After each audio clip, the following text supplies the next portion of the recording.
Chapter 989. When Yi Qianqian returned to her room, she picked up her phone and scrolled through her WeChat moments. She immediately saw Yi Yu's selfie. In the selfie, Yi Yu's long hair draped over her shoulders, revealing her fair and delicate side profile. She was smiling, and behind her was a retro telephone. It should be something from the Shen family. There were words on it. Contentment brings happiness. Yi Qianqian's heart ached when she saw those words. Yi Qianqian felt both sympathy and envy for her younger sister, whom she had been separated from at a young age. Yi Qianqian sympathized with Yi Qianqian's unhappiness in her family, but at the same time, she envied Yi Qianqian's wealth in her family. She also envied Yi Qianqian's horizons and social circle. Yi Qianqian followed her mother, and her stepfather was an honest working-class man. Yi Qianqian liked Yi Yu's post and sent a smiley face. When Yi Yu saw Yi Qianqian's message, she smiled and quickly put her phone away. Shen Luoan was busy with work. After the winter solstice, he continued to be busy. Everyone in the family was busy.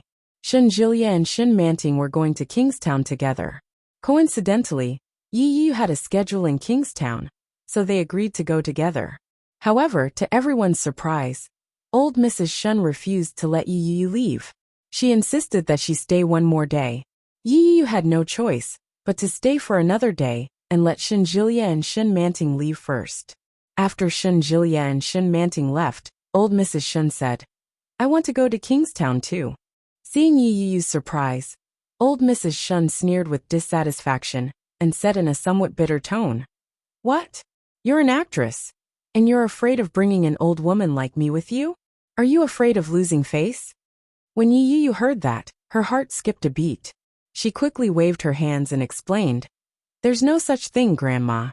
How would I dare to do that? It's just that it will take a long time to get to Kingstown. If we take a plane, I'm afraid. I took the high-speed train the last time. This time, let's take the high-speed train together." Old Mrs. Shen glanced at Yi Yu, but her expression remained haughty. Seeing the embarrassment on Yi Yu's face, old Mrs. Shen said with a straight face, "You don't want to?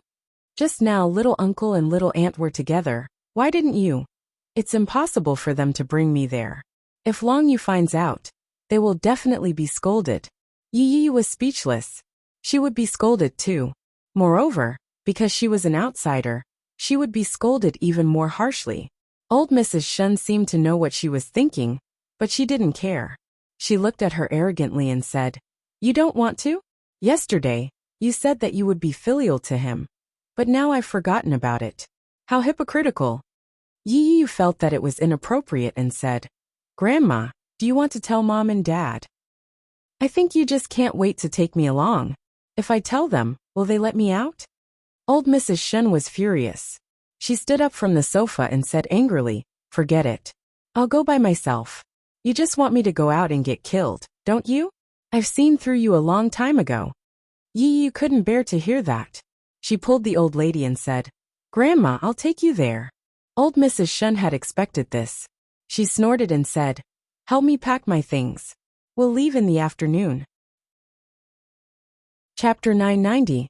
The old lady was the one in charge of the family.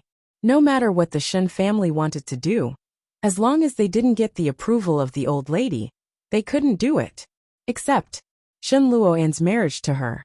However, there was nothing between her and Shen Luo, and except a marriage certificate and a ring. There was no wedding photos, and no sex between husband and wife. Everything seemed like it was just a make-do. Only she was trying her best to cater to him.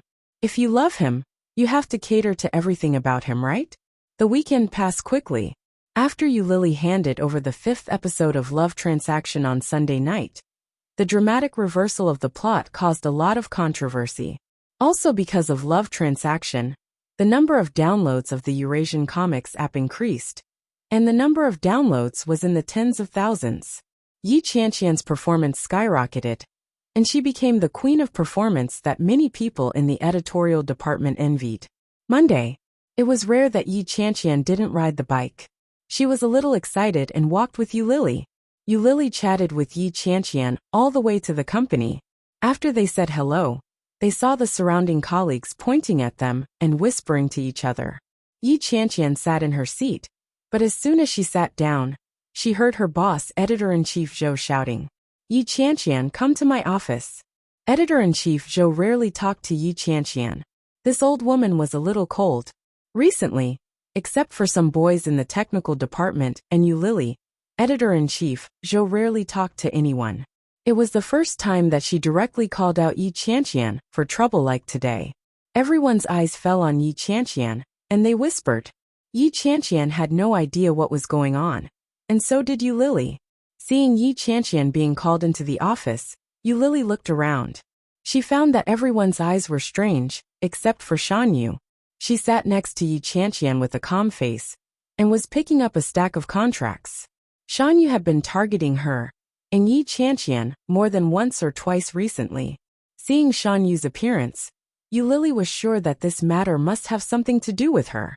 Yu Lily stood up and didn't directly ask Shan Yu. Instead, she asked a colleague next to her, "What's the matter? Why is everyone acting so weird today?" The colleague looked at Yu Lily with a strange expression and asked, "Are you living with Yi Qianqian?" "Yeah, what's wrong?" The colleague's expression became even weirder. "We suspect that she pocketed the gift that was supposed to be given to the painter. It's worth a lot. Chief Editor Zhou may be checking with her now." When Yu Lily heard that, she frowned and blurted out, "How is that possible? If Yi Qianqian would do something like that, how could I not know?" "There is only one truth," Shan Yu suddenly said. She stood up and looked at Yu Lily. "You two are in cahoots. Of course, you have to pretend to be stupid. Otherwise, how could you not know such a big thing was placed there?" Yu Lily was annoyed to see Shan Yu like this. She snorted and asked, "What did Yi Qianqian take away? Is it expensive? How much?" Chapter 991.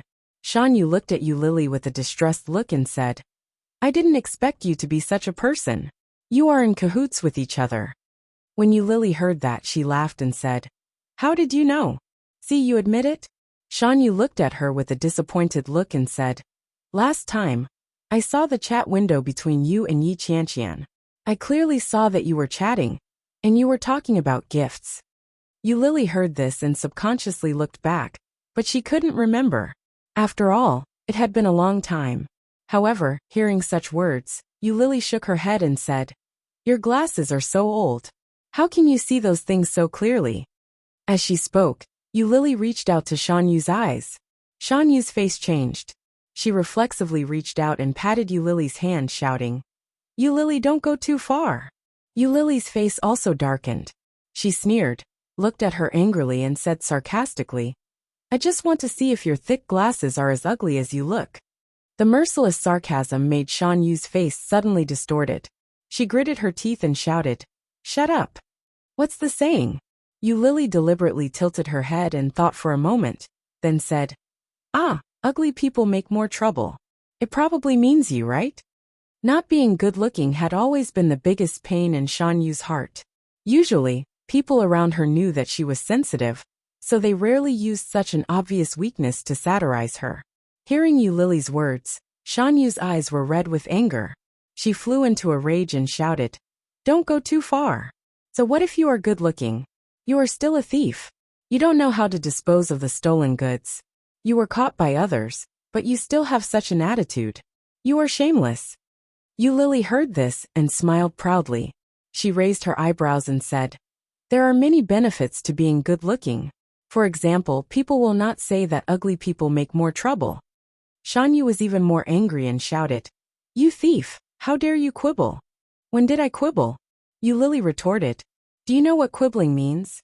You don't know what it means, yet you're still using random words. Didn't your language teacher die early? If he knew that you were using words so carelessly, wouldn't he be so angry that he wouldn't rest in peace?" Shan Yu was at a loss for words. She stared at Yu Lily with her red eyes and paused for a moment before saying, "So you admit it?" What did he admit? Yu Lily looked at her hopeless expression and laughed proudly. "You're so stupid. Don't try to frame others. Yes, the digital screen is indeed in our possession." Yu Lily looked at Yi Qianqian with a smile. "See." Shan Yu was overjoyed. She looked around at her colleagues and said, "Admit it." The surrounding colleagues all looked at each other and said one after another, It can't be. I can't believe Yi Qianqian would do such a thing. She relied on Li Xiaoyu to get to where she is today. She even swallowed Li Xiaoyu's digital screen. How terrifying. Sigh, looks like we won't be able to be kind this time. Chapter 992. Did you steal it? Shan Yu looked at Yu Lily incredulously. But in her heart, she was even more proud. Originally, she just wanted Yi Qianqian to pay a little price. But she didn't expect that Yu Lily would be directly exposed. If this matter were to be carried out, then Yu Lily would definitely not be able to get the promotion that she originally had. Moreover, Yu Lily was still a newcomer. Maybe she would be fired directly. Shan Yu was a little excited in her heart, but she still pretended to be calm, and looked at Yu Lily in front of her. Yu Lily snorted and said, "The company gave it to me, so of course it is mine." Shan Yu heard that and laughed. "This is for Li Xiaoyu, right? Are you Li Xiaoyu?" "Yes, I'm Li Xiaoyu," Yu Lily said calmly. But let alone Shan Yu, even other colleagues didn't believe it. Shan Yu laughed and said, "Do you think I'm a 3-year-old child? If you are really Li Xiaoyu, then you are as arrogant as the people above you." Yu Lily heard Shan Yu's words, also laughed and said, "Do you think you know me very well? Idiot. I am not a fairy that an ugly person like you can see through." Shan Yu's face turned greener and she roared, "Yu Lily, you are shameless. I am not like you. How can I not have such a beautiful face? What are you arguing about?" The voice of Editor-in-Chief, Zhou, came out at the same time as Yi Qianqian. Yi Qianqian walked toward Yu Lily, but she stared straight at Shan Yu and said, "What hatred do I have for you? Why do you frame me like this?" Editor-in-Chief Zhou came over, looked at Shan Yu, and said, "I have asked about the matter. The digital screen has indeed been sent out." Shan Yu was stunned and said, "What's going on? Is it? Yu Lily, are you Li Xiaoyu?" Editor-in-Chief Zhou looked at Yu Lily with surprise in her eyes. "Love transaction was drawn by you?" "Yes." Yu Lily smiled brightly and nodded. "It turns out that you didn't know. I thought you could see it backstage." Editor-in-Chief Zhou looked at Yu Lily for a long time, shook her head, laughed and said, "I didn't expect you to be so powerful. When Yi Qianqian told me just now, I didn't believe her. I did a background check, and even matched her ID number. Sigh, I didn't expect that." Editor-in-Chief Zhou's words stunned everyone around her. Shan Yu's expression suddenly became interesting. Looking at Yu Lily and Yi Qianqian, she seemed a little embarrassed. She looked at Yu Lily and said, "You are Li Xiaoyu? How could that be?" Yi Qianqian had never been cold to anyone, but this time she couldn't help it. She looked at Shan Yu with a sullen face and said, "I'm not like you. You are useless all day long and full of bad ideas. You actually want to frame me? F***ck. I'm not bad to you, right? Why do you have to do this?" Shan Yu's face turned even paler. She looked at Yi Qianqian and shouted, "Qianqian." Editor-in-Chief Zhou, I don't need her to be my assistant anymore. Shan Yu is absent-minded during work every day. There have been several contract problems, and I have to solve them myself. She is not serious and responsible, and she is forgetful. She is so annoying. Chapter 993. Shan Yu's face finally changed. She shouted, "Qianqian, I didn't do that. Don't frame me. You know in your heart whether I did it or not. I've had enough of it. I'm your boss, but you give me a cold shoulder every day. Editor-in-Chief Zhou, you do as you see fit. Anyway, I don't want her to be my assistant. It's boring. It's as if everything she does is my fault. So you're blaming me for being ugly and useless?" Every word that Yi Qianqian said was very hurtful. Yu Lily raised her eyebrows and looked at Yi Qianqian. They saw a tacit understanding in each other's eyes. It was easy to pick up each other's habits after spending a long time with each other. If it had been before, Yi Qianqian would never have said such a thing. Now that she had said it, she didn't feel guilty at all. Shan Yu was speechless. Editor-in-Chief Zhou looked at Shan Yu and said, "Shan Yu, come in with me." Editor-in-Chief Zhou took the lead and walked into the office. Shan Yu stood in the same place. After looking at Yi Qianqian and Yu Lily, she followed Editor-in-Chief Zhou into the office. As soon as Shan Yu and Editor-in-Chief Zhou left, they all came to Yu Lily incredulously and asked, "Lily, So you are Li Xiaoyu? Oh my god, the goddess was hiding around us. None of us found out. You are so low-key. Yu Lily felt their incredible eyes. She smiled unconsciously and said, It's okay. I'm just afraid that if I say it, I will face your eyes of worship. It will be very stressful. When everyone heard this, they rolled their eyes and quickly dispersed. Yu Lily looked very frustrated and said, Don't do this. Don't leave me alone. However, no one paid attention to her. It was no different from usual. Yu Lily looked disappointed, but in her heart, she breathed a sigh of relief. Yu Lily continued to work. She was still doing the same work as usual, but today seemed to be destined to be a little different. Shan Yu stayed in Editor-in-Chief Zhou's office for a long time before she came out. Her eyes were red, and she stared at Yu Lily with jealousy. Then, Yu Lily was also called in. Editor-in-Chief Zhou sat in front of the computer, looked at Yu Lily and said, Shan Yu is still not suitable here. I learned that she is not very popular and forgetful. So, I transferred her to the front desk. Now there is only one person who can be promoted to the position of editor. And it can only be you. Yu Lily had expected it, but she still couldn't help but be surprised. Her eyes lit up, and she looked at Editor-in-Chief Zhou in front of her and shouted, Really? Well, let's not talk about your identity as Li Xiaoyu first. You're very capable in all aspects. Of course this position is yours. Good luck. More importantly, Editor-in-Chief Zhou had once faced the crisis of being fired, and it was Yu Lily who helped her stay. Yu Lily should be promoted regardless of whether it was for the public or for personal reasons. Yu Lily cheered and shouted, Thank you, Chief Editor Zhou. Editor-in-Chief Zhou nodded and said, Go to work. Ask Yi Qianqian to take you. All right. Yu Lily walked out and quickly entered a new state of work. Chapter 994.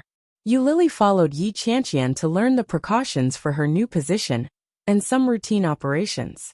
They spent the whole morning learning. After lunch, Yu Lily and Yi Qianqian were about to go back to the company when they received a phone call. She was in the capital.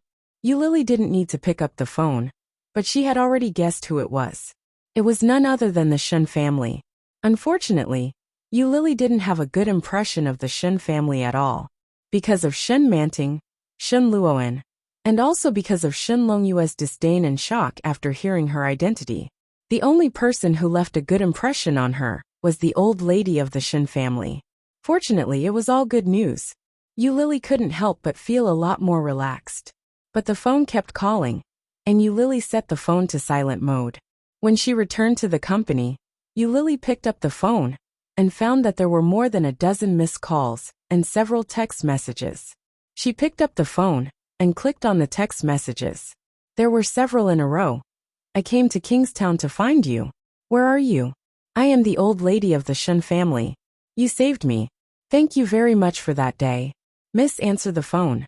Just as Yu Lily finished reading these text messages, another phone call came in.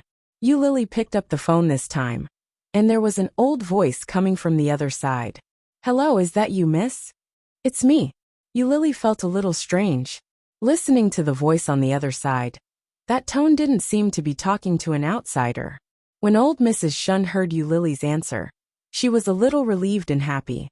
She said, You finally answered the phone. Where are you? I'll go to play with you, okay? Well, Grandma, why are you in Kingstown again? Didn't you go back to the capital? Did you come all the way here to find your grandson? No, I'm here to look for you. What's so fun about looking for grandchildren? They're not filial at all. You're the best. Old Madame Shun's aged voice sounded. She sighed. If an old woman like me were to be seen by my grandchildren on the streets, they would definitely ignore me. But you saved me. I can tell that you are my fated person. To be honest, there is an evil aura in my life. When I looked at your physiognomy and palmistry, I realized that you and I complement each other. Miss, you can help me resolve that evil aura. Also, I can help you solve some problems that you can't solve. Yu Lily was a little mystified. Such a thing was really amazing. Yu Lily believed some of it, but not all of it. Hearing the old lady's words, Yu Lily suddenly felt that something was wrong. Could this old woman be a swindler? However, since she was Shen Manting's grandmother, it shouldn't be possible. When old Mrs. Shun heard that Yu Lily was silent, she asked, "Where are you?" "I'm working. I'm working in the company." "I see. I'm alone at the station now. I don't know how to get there. Can you tell me the address?" "Well," Yu Lily felt a little embarrassed and said, "Why don't you call someone to pick you up? Call Shin Manting or Shin Julia." Chapter 995. Let Oming pick her up? When Yu Lily heard this, she immediately thought of the relationship between her and Oming. Although Shin Manting and Oming were not married yet, both parents should have met each other. Oming was also her future grandson-in-law. After Yu Lily asked her for the address, she called Oming. Oming was in a meeting, and everyone in the meeting room was a little anxious because the meal time was delayed. However, without Oming's permission, no one could leave. Therefore, it dragged on like this, and no one was able to suggest that they should leave first. What everyone didn't expect was that Oming, who seemed to be in a bad mood just now, immediately stopped talking after seeing a phone call. Everyone stared at Oming, and no one dared to speak. Oming picked up the phone, as if there was no one else around, and waited for the other side to speak first. "Oming." "Yes." Yu Lily thought about her words and said, "Shin Manting's grandmother is in the station. Now she is waiting for someone to pick her up. You go pick her up. I have to go to work, and have no time to go." "Shin Manting's grandmother?" Oming felt a little surprised. "How do you know? Since it was Shin Manting's grandmother, why did she come to Yu Lily?" "She called me." Oming felt even more strange. The old lady of the Shin family had a very strange temper. She treated many people with an aloof look, and her mouth was full of the book of changes. She was a liar. Every time she saw him, she would praise him. Unspeakably noble, unspeakably noble. However, apart from this sentence, there was nothing else. Now she came to Kingstown to find Yu Lily instead of Shin Manting or Shin Julia. Why? Oming asked subconsciously. Such a thing was too strange. Yu Lily felt a little helpless. How would I know? Anyway, she asked you to pick her up. I have already told her. It is your business whether you pick her up or not. After that, Yu Lily hung up the phone directly. Oming listened to the busy tone coming from the phone and looked up. The whole meeting room was staring at him. Oming's face was still calm, and he said calmly, "Where were we?" Old Mrs. Shin knew that Oming would never come to pick her up. Sitting on a bench at the bus stop, old Mrs. Shun took out her cell phone and called Yu Lily again. Yi watched her from the side. She felt that when the old lady faced others, she was completely different from when she faced her. Old Mrs. Han was aloof and virtuous toward strangers, and treated her own family with respect. She had a proud attitude toward many people. But when it came to Yu, her face was full of disgust. She didn't even try to hide her unruly attitude. Could it really be because of the so-called confirmation of fate? Just as she was deep in thought, she felt a gentle pat on her shoulder. Yu was shocked and turned her head to look. His gaze collided with a pair of chilly and aloof eyes that were like the cool breeze and clear moon in a midsummer night. Just a glance was enough to make one forget to leave. When she saw who he was, she turned pale with fright. She immediately turned her head around and pretended not to know him. "That's right," Li Jinan said. Chapter 996. Yu almost blurted out the words, which made her feel even more wonderful. Li Jinan heard the old lady's straightforward praise, grinned, and nodded politely. "Hello." Yu stood up and said to the old lady, "Grandma, let me take you there. It's faster." Old Mrs. Shun was a little unhappy when she heard this. She turned her head and glared at Yu, saying, "What? Are you impatient? Well, a few days ago you wanted to be filial to me. Now you're like this. You're so hypocritical." Yu was used to the old lady's tone, but today she said it in front of Li Jinan, which made Yu feel more embarrassed than ever. How could she? Yuyu's face was burning and she explained, "No, Grandma, you misunderstood me. I think you just want to get rid of me quickly, and then do your own things, right? I knew that you were already holding a grudge when I asked you to stay at home for one more day yesterday." Old Mrs. Shun's tone was a little bitter. When she spoke, she stared at Yu with some resentment. "No. Who is this?" Old Mrs. Shun interrupted Yu and pointed to Li Jinnan. Hello, my name is Li Jinnan. Li Jinnan smiled and looked at the old lady. What's your relationship? Old Mrs. Shun's eyes were full of shrewdness. She looked at Li Jinnan and then at Yu and snorted. Yu felt a little nervous. Inexplicably, Yu was a little afraid of this old lady. Although she liked to spout nonsense, most of the time, people had no choice but to believe what she said. Moreover, she often said that she could tell something from a person's face. At this moment, Yu's heart couldn't help but beat faster. Will she find out that I and Li Jinnan? It's over. It's a mess. Yu hurriedly said. Grandma, he is my boss, my boss. So that's how it is. I said that you can't hook such a good guy with such a bad life. As she said that, she looked at Li Jinnan with a smile and said, Brotherly, right? Oh, you look really good. Can I see your hand? Li Jinnan nodded. Li Jinnan was baffled. He had never encountered such a situation before. Seeing old Mrs. Shun's radiant smile, Li Jinnan glanced at Yu with a smile and extended his left hand.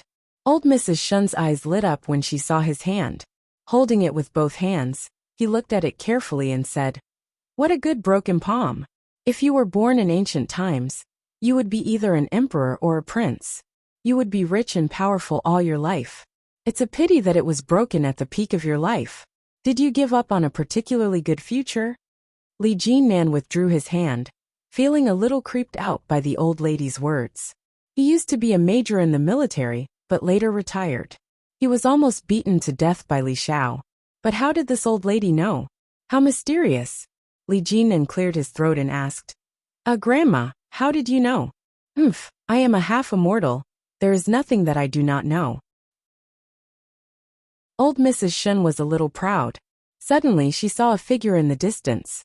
Old Mrs. Shun was a little excited and shouted, Miss, I'm here. Lily saw old Mrs. Shun with Yu and Li Jinnan by her side. She was shocked, but she still walked over. Chapter 997. Old Mrs. Shun was a little happy to see Lily. She took her hand and turned to look at Li Jinnan. What do you think of this young man? While talking, she leaned over to Lily and said, This young man is good. He is much better than Oming. Lily turned her head and looked at old Mrs. Shun strangely. Does this old lady want to introduce me to a boyfriend? She even compared Oming with Li Jinnan? Lily felt a little embarrassed. Why is this old lady so friendly?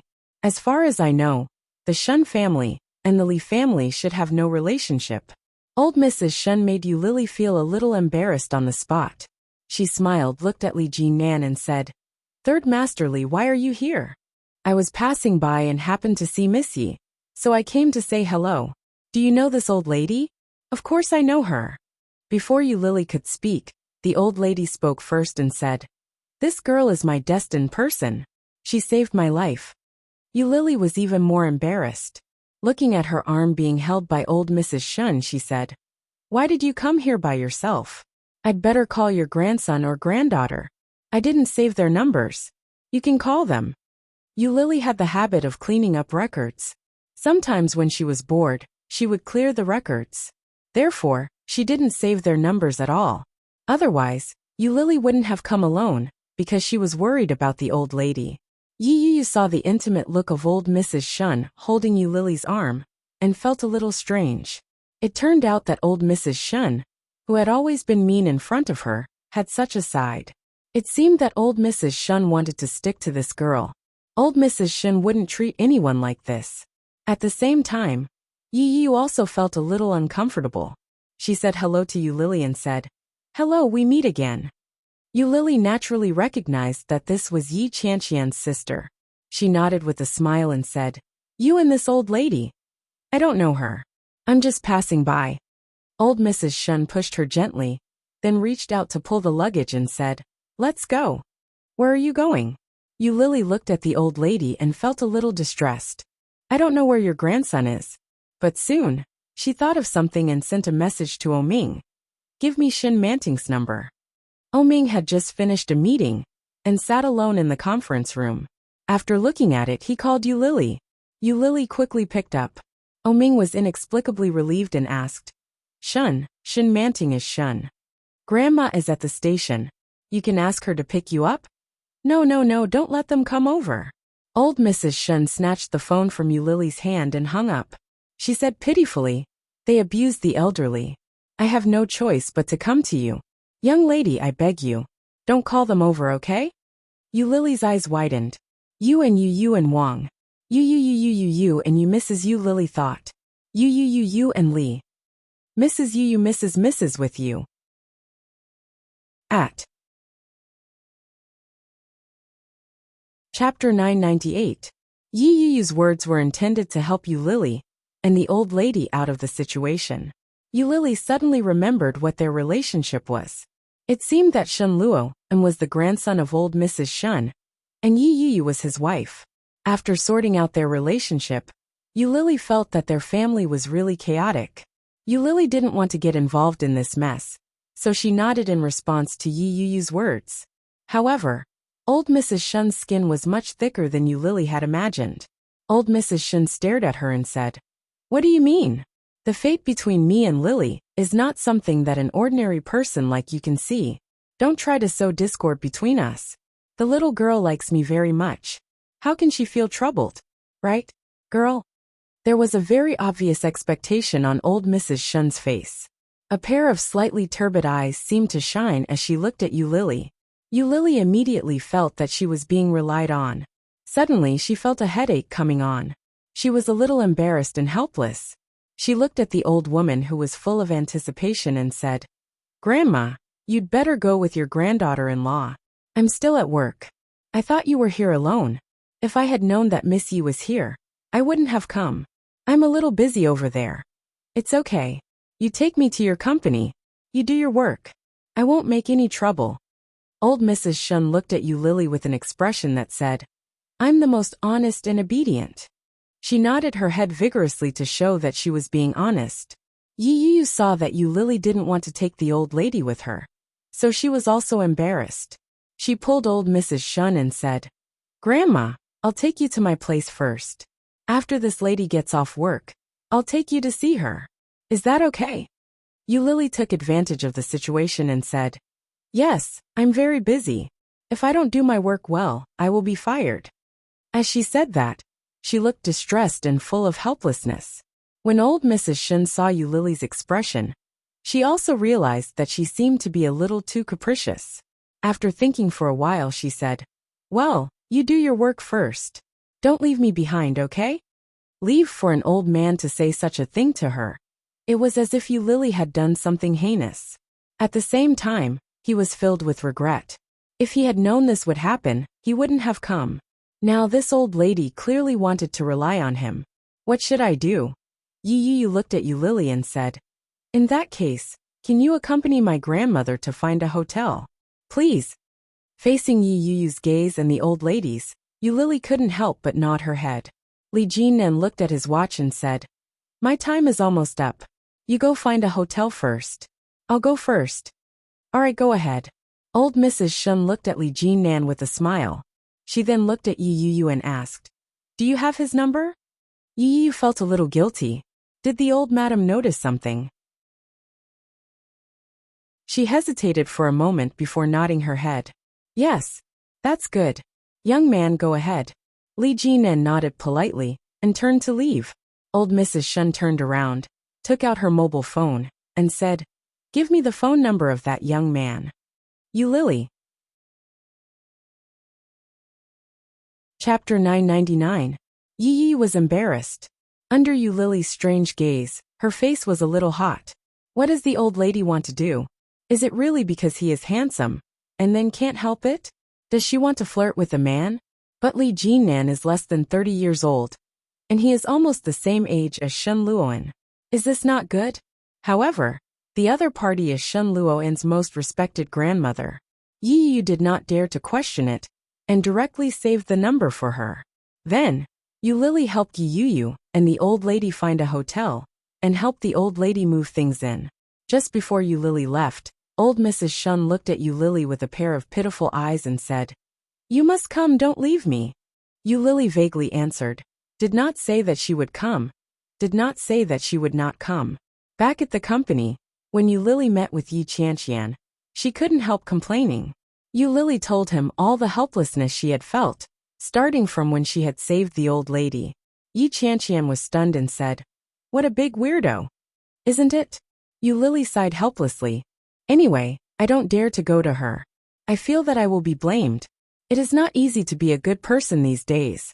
Be smart, don't stir up so much trouble. Oh, by the way, the girl who was with Li Laosen last time, is she your sister?" "Yes, what's wrong? I just thought I saw her. She was with the old lady. The old lady is Shen Luoan's grandmother. Yi was with her just now. When we went to find the hotel, she also went with them." Yi Qianqian was even more shocked and said, "Really? It turned out to be this old lady. Damn it. This old lady is really perverted in her decisiveness. This old woman has been targeting our Yu and treating her very badly. Although I haven't seen her in person, I feel that this old woman is extremely arrogant just by listening to what Yu and my mother said. If it's this old woman, you can't hook up with so many women. What if she goes crazy and bites you?" Yu Lily laughed but did not answer.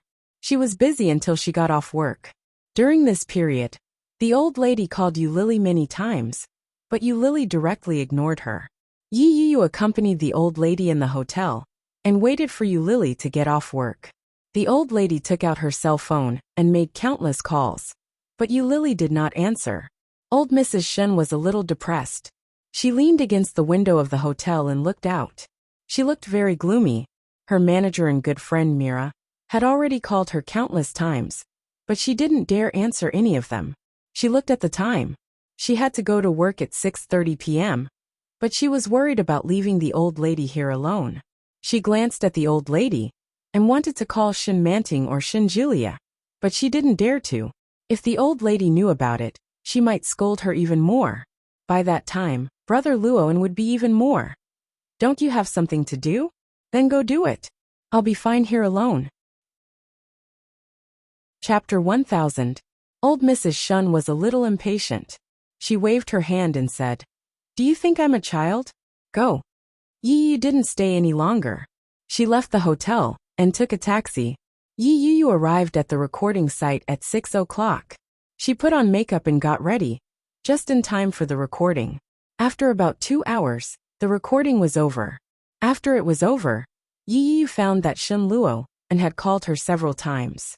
She was ecstatic and immediately called him back. Shen Luoan picked up the phone, but his voice was a little gloomy. He said, "Yi, where did you take Grandma?"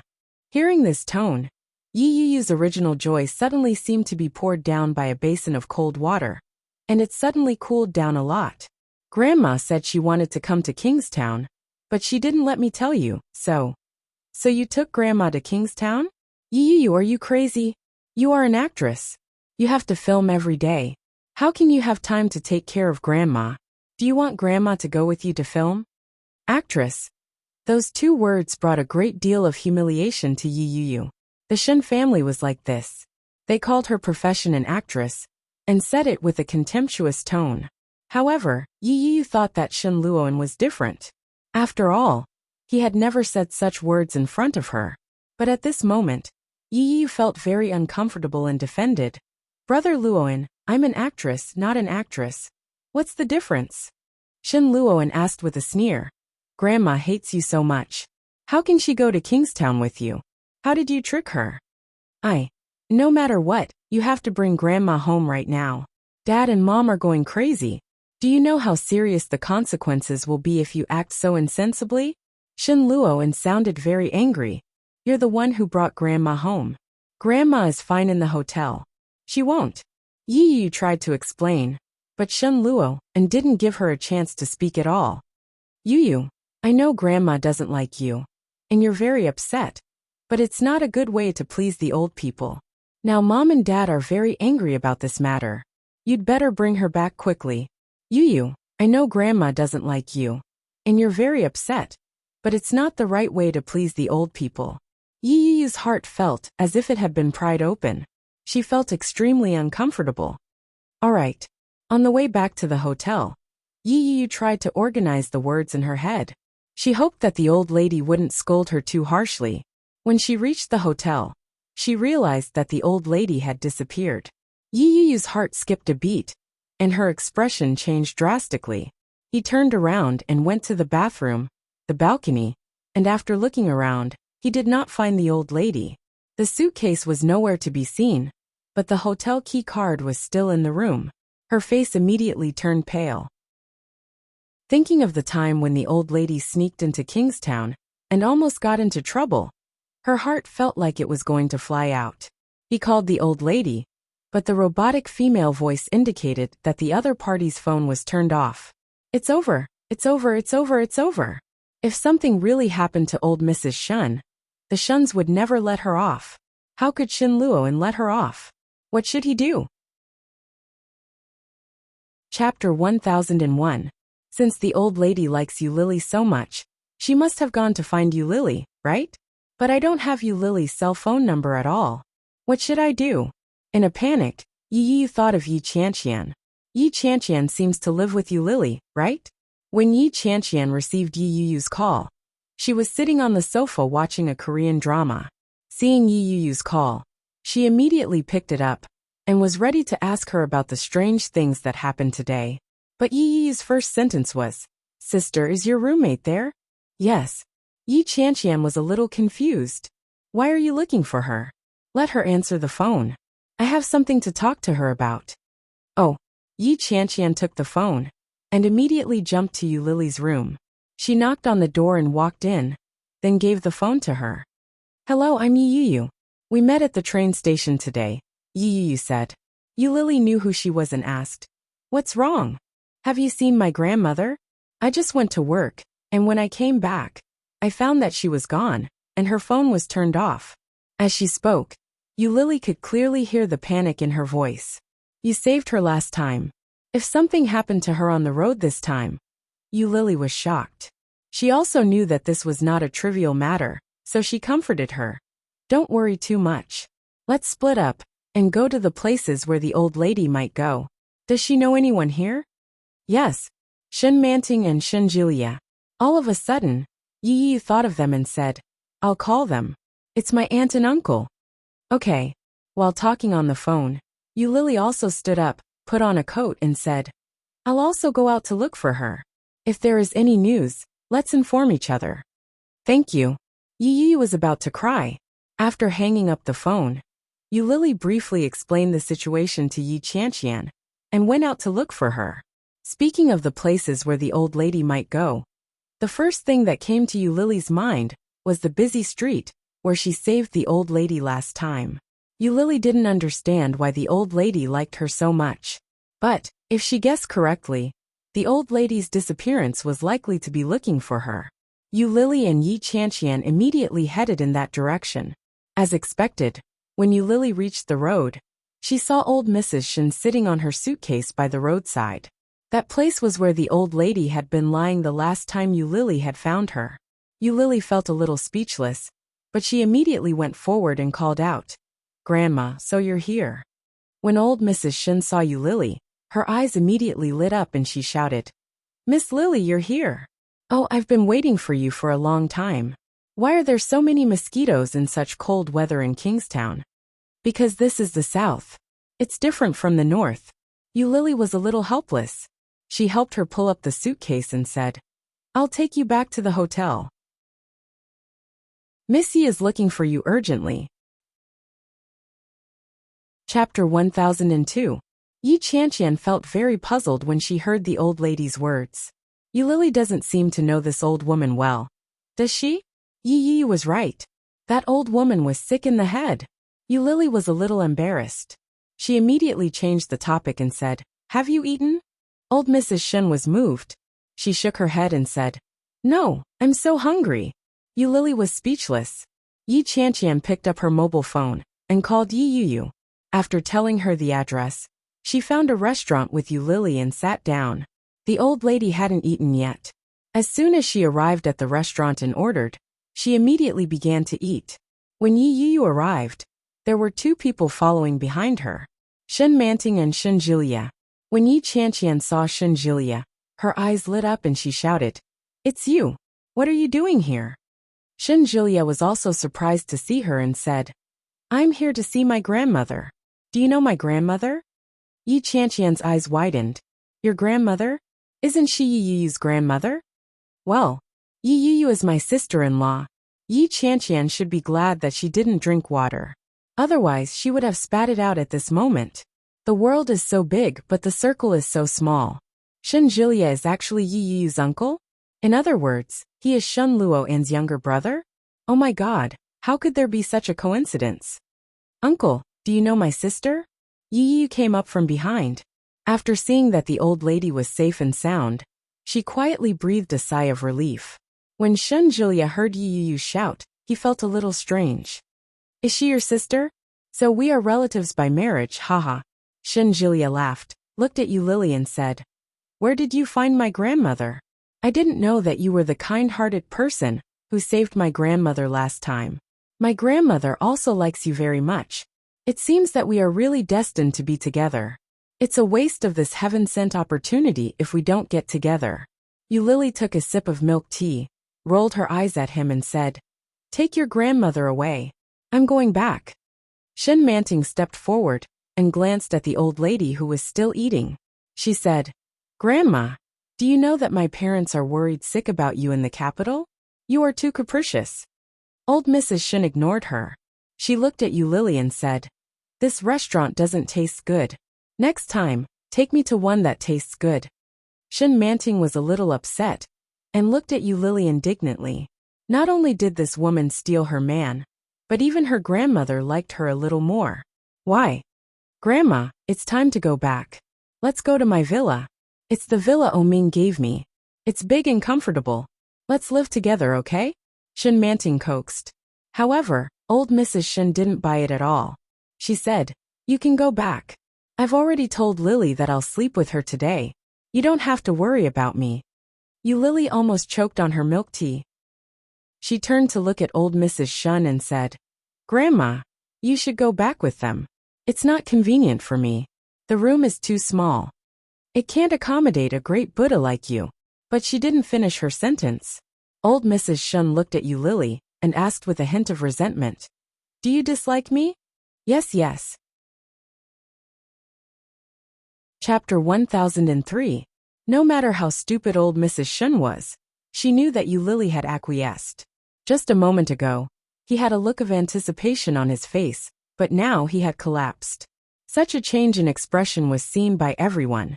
Yu Lily felt a little guilty, but she still hardened her heart and looked away. Seeing this, Shen Manting snorted and said, How cruel. Sure enough, a person who is willing to sell herself is also hard-hearted. Yu Lily looked up at her with cold eyes.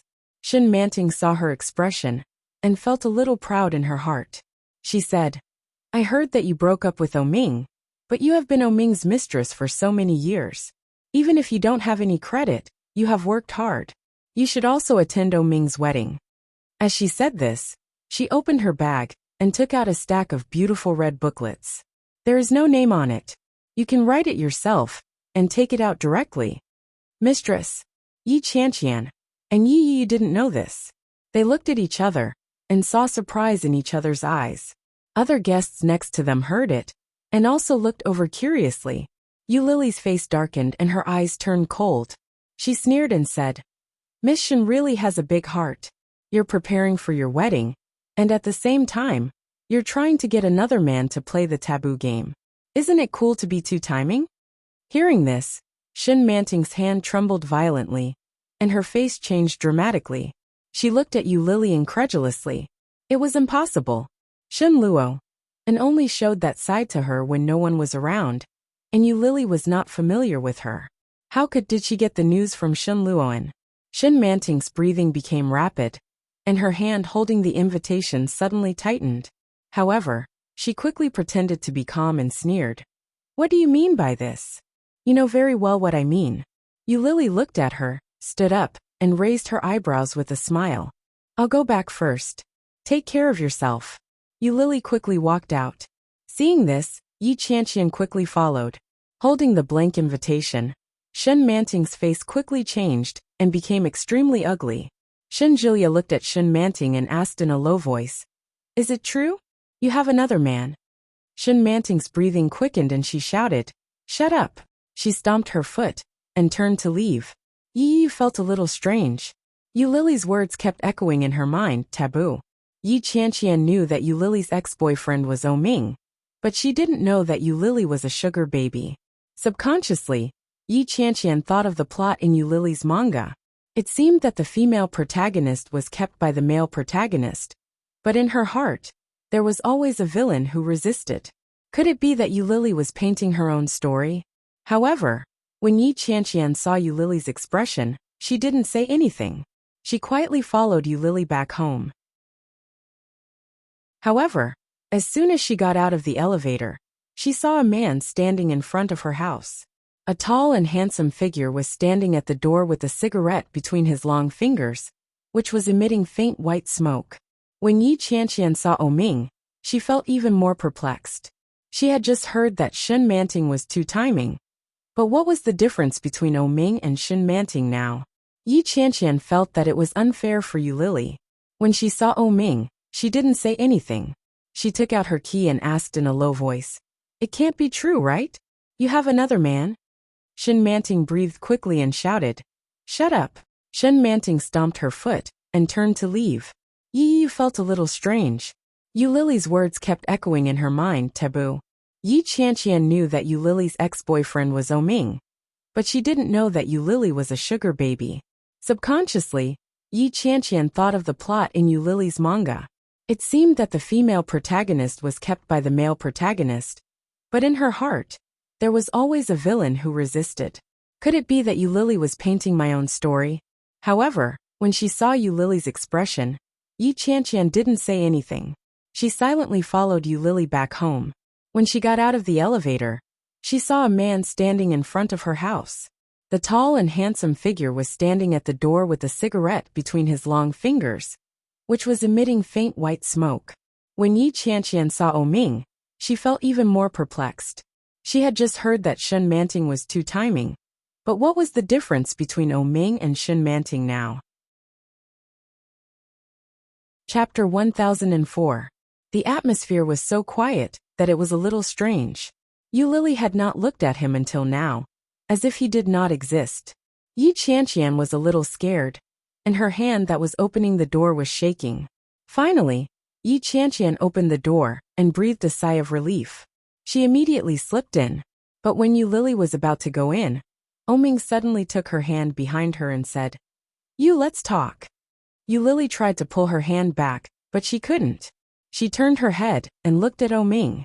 Under Ming's eyes, there was a layer of light blue compared to a few days ago, and he looked a little tired.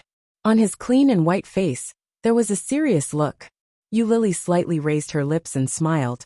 "There is nothing to talk about between us, Master O. You think too highly of me." There was a smile in her voice and words. There was not the slightest bit of unfriendliness in his tone. In fact, there was even a hint of flattery. However, in Ming's ears, he felt that there was an indescribable sarcasm. It seemed that Yu Lily was mocking him, and he felt very uncomfortable. Ming's eyes were deeper, and there was a trace of displeasure in his beautiful peach blossom eyes. He said, "Talk properly. Is there anything wrong with me talking like this?" Yu Lily's voice was a little sharp, and even Yi Qianqian felt that her tone was asking for a beating, let alone Ming. Ming's eyes were gloomy, and he held her hand tighter and said, "I miss you so much." Yi Qianqian was abused and silently hid aside. Yu Lily's heart was choked, and her eyes were slightly hot. She couldn't maintain the smile on her face, and she tried to pull her hand back, but Ming didn't let go. Ming stared at her. His peach blossom eyes, which used to be casual and elegant, were now deep. His dark brown pupils seemed to contain a lake, sparkling with the light. "Master O, it's not good for us to be like this." She looked at him with a distant and polite smile on her face. You are going to get married. Your fiancé just gave me an invitation, but I forgot to take it. But when you get married, it's better for me not to be there, right?" The smile on Yu Lily's face grew brighter and brighter. She looked at Ming and said, "After all, I'm your former mistress. I'm not even your ex-girlfriend. What kind of identity should I attend the wedding? Even I didn't expect it." Ming's heart ached. He held her hand tightly and said, There won't be a wedding. Lily, give me some more time. I will do what I said. He had said that he would marry her and make her his wife. But he couldn't do it, could he? The Shen family and the O family were well matched in social status, and Oming's mother liked Shin Manting very much. What reason did he have not to marry her? Lily had nothing, and now she was suffering from sexual apathy. She couldn't give him physical pleasure at all. At best, she could only give him psychological satisfaction. He had a mistress on his left and a wife on his right. What a good life! Lily smiled and pulled her hand back. No, Master O. I don't dare to expect those things you said. I only have one request for you now. Oming narrowed his eyes and seemed to have guessed something. Chapter 1005. Entangled. Oming's heart seemed to be squeezed tightly, and he couldn't help but feel pain. Lily's smile widened and she said, "You're going to make me feel awkward. When other people ask me, 'Hey Lily, who is this to you?' I won't be able to answer them. Do you know that?" As she said that, Lily's eyes became redder. She tried to smile and gently put her hand on his palm. "So don't continue." Lily pulled his hand away, and her smile was a little stiff. Oming let go of her hand, but raised his hand to hold her shoulder. He clasped her head with his palm, bowed his head and kissed her lips. Lily was shocked by his unexpected action, and her heart suddenly jumped. Oming's hand climbed up her waistline, and he gently sucked her lips, gently and lovingly. Such a kiss had nothing to do with lust.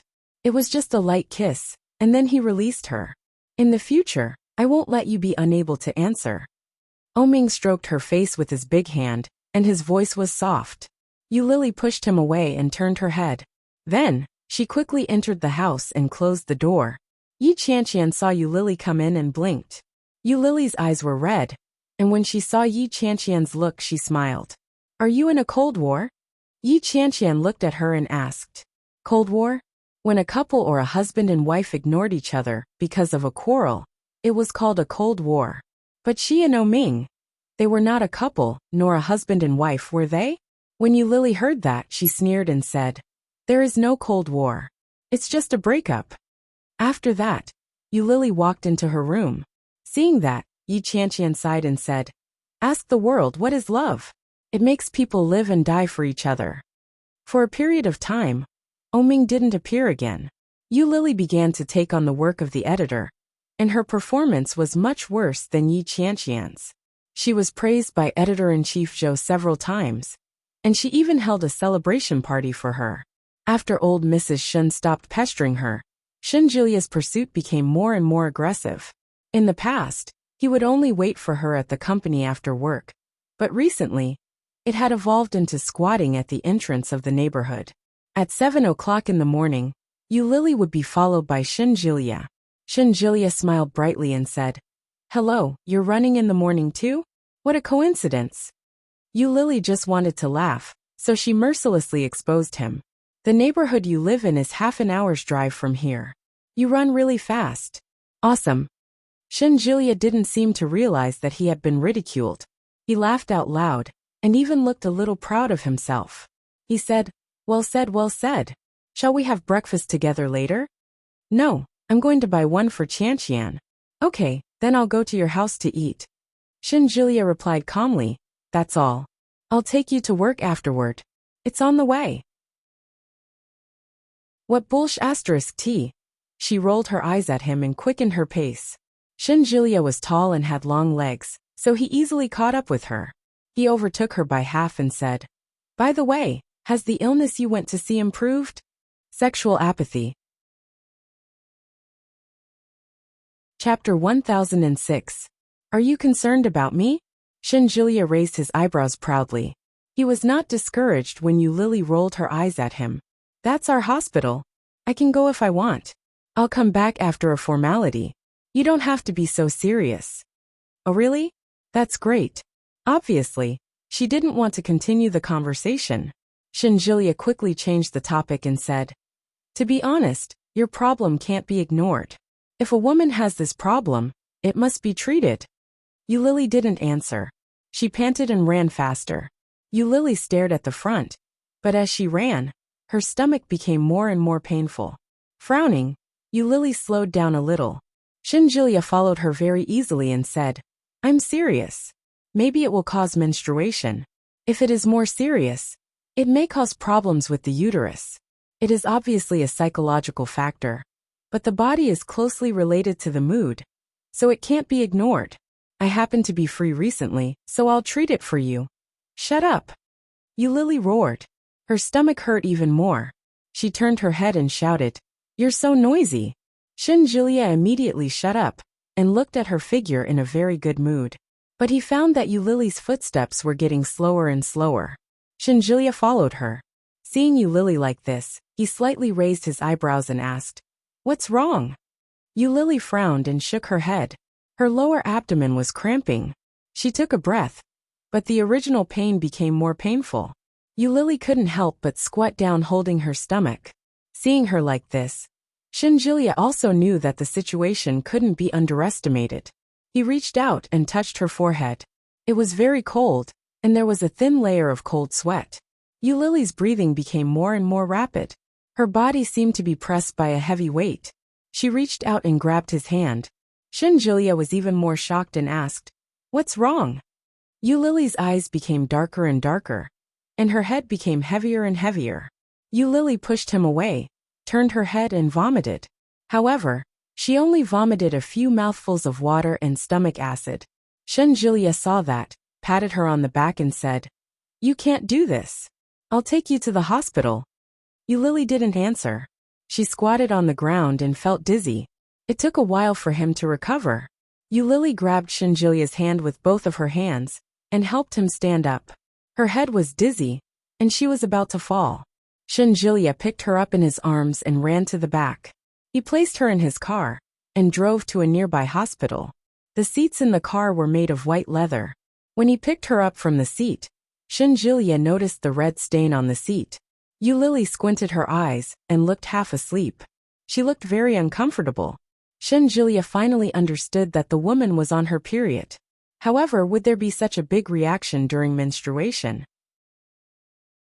All of the girlfriends he had had in the past were still full of energy during their periods. At most, they would pretend to be weak and weak. This was the first time Shinjilia had seen someone like this. Chapter 1007. Shinjilia was a little confused. He thought for a moment and turned to look at Yulili. Yulili was lying on the bed, weak, and her eyes were blacking out. Hearing this, she said, "Yes, I had a miscarriage." "Abortion or medical abortion?" "Medical abortion." "Well, women should take care of their own bodies. Medical abortion is the most harmful to the body. You haven't recovered yet. How many times has it been like today?" Yulili looked at the ceiling dizzily and said, "I don't know how many times, but occasionally, it's better than this situation." The doctor gave Yulili some medicine and said, "Have you seen a doctor? This kind of situation should be taken seriously. You can't underestimate it. Maybe you can't get pregnant. You need to find a Chinese medicine practitioner to take good care of it." Then she looked at Shinjilia with some blame and said, "A man should look after a woman and take care of her. How can she not recover?" After the infusion, Yulili's head was buzzing. When she heard the doctor's words, she had no strength and spirit. She slowly closed her eyes and fell asleep unconsciously. When she woke up, Shinjilia was at the bedside. Seeing Yulili wake up, he seemed a little surprised and said, "You're awake? I just made brown sugar water. Drink some." Yulili blinked and looked at Shinjilia, feeling a little confused. Then she remembered something and was shocked, shouting, "What time is it now? It's after 10 o'clock. Shinjilia looked at his watch, but when he saw Yulili's horrified look, he laughed and said, "Don't worry, Yi Qianqian has already asked for leave for you and explained the situation. What do you want to eat? I'll buy it for you." Yulili breathed a sigh of relief, but her lower abdomen still hurt. Hearing Shinjilia's words, she shook her head. Just then there was only a little medicine left. The nurse then pulled out the needle, and Shinjilia helped Yulili up. Yulili had been lying for more than 2 hours and felt much better, but she still had no strength, and her lower abdomen hurt. Today, she was wearing a light blue sports suit, and there was a red mark on the back of her body. Shinjilia saw it, took off his coat, and wrapped it around her waist, saying, "I'll take you back. Can you walk?" "Sure. Thank you." Yulili put her hand on his and said, "I'll walk slowly." Shinjilia didn't force her. He helped her out of the hospital. However, just as he walked out of the hospital, he saw a Bentley driving over. Yulili accidentally glanced at the license plate number and was stunned. She looked up and saw Oming getting out of the car. At that moment, Shinjilia's arms were circling around Yulili's. He held her hands with both of his hands, as if he was protecting a treasure. Yulili also had a men's sports coat tied around her waist. Oming's face darkened. He quickly walked up to her and reached out his hand to grab Yulili without saying a word. However, Shinjilia was quick to react. He quickly held Yulili in his arms and looked at him with a warning look. "What do you want to do?" Yulili was held tightly in Shinjilia's arms. She was caught off guard and looked up at Shinjilia. Shinjilia's face was unspeakably serious. Vaguely, he looked at Oming with a hint of warning and hostility. Chapter 1008. Hearing that, Shinjilia laughed. His laughter was clear, with obvious unhappiness. Yulili could clearly feel the vibration of his vocal cords. She wanted to push him away, but her whole body was tightly held, and it was difficult to raise her strength. "I say, brother-in-law, are you mistaken? Shouldn't your woman be my sister, Shin Manting? Now Yulili is my girlfriend. Are you trying to steal my future brother-in-law's woman?" Shinjilia's voice was full of laughter. He raised his eyebrows and looked at him with sarcasm and disdain. When Yulili heard that, her eyes widened. She looked up at him and shouted, "Shinjilia! Don't talk." Shinjilia lowered his head and looked at her with endless tenderness in his eyes. "Anyway, you have broken up. It's better to make some things clear. Every time he comes to pester you, you feel very annoyed, don't you?" Yes, however, at the same time, there was a strange feeling. She loved him, but she minded that he was not hers alone. She wanted to see him, but she couldn't accept that he was engaged to another woman at the same time. The inexplicable relationship between them was the most confusing. When Oming heard Shinjilia's words, he was so angry that he laughed. He looked at Yulili and said in a cold voice, "I heard that you asked for sick leave. What's wrong with you?" Her face was pale, and she snuggled in Shinjilia's arms like an ordinary little woman, like a little bird. She was completely different from when she was facing him. "It has nothing to do with you, brother-in-law." Shinjilia hugged her, and the smile on his face was sinister. "Why do you care so much? My sister is the one who is planning the wedding. If you have the time to care about other women, you might as well take care of your own business. Don't end up in a mess."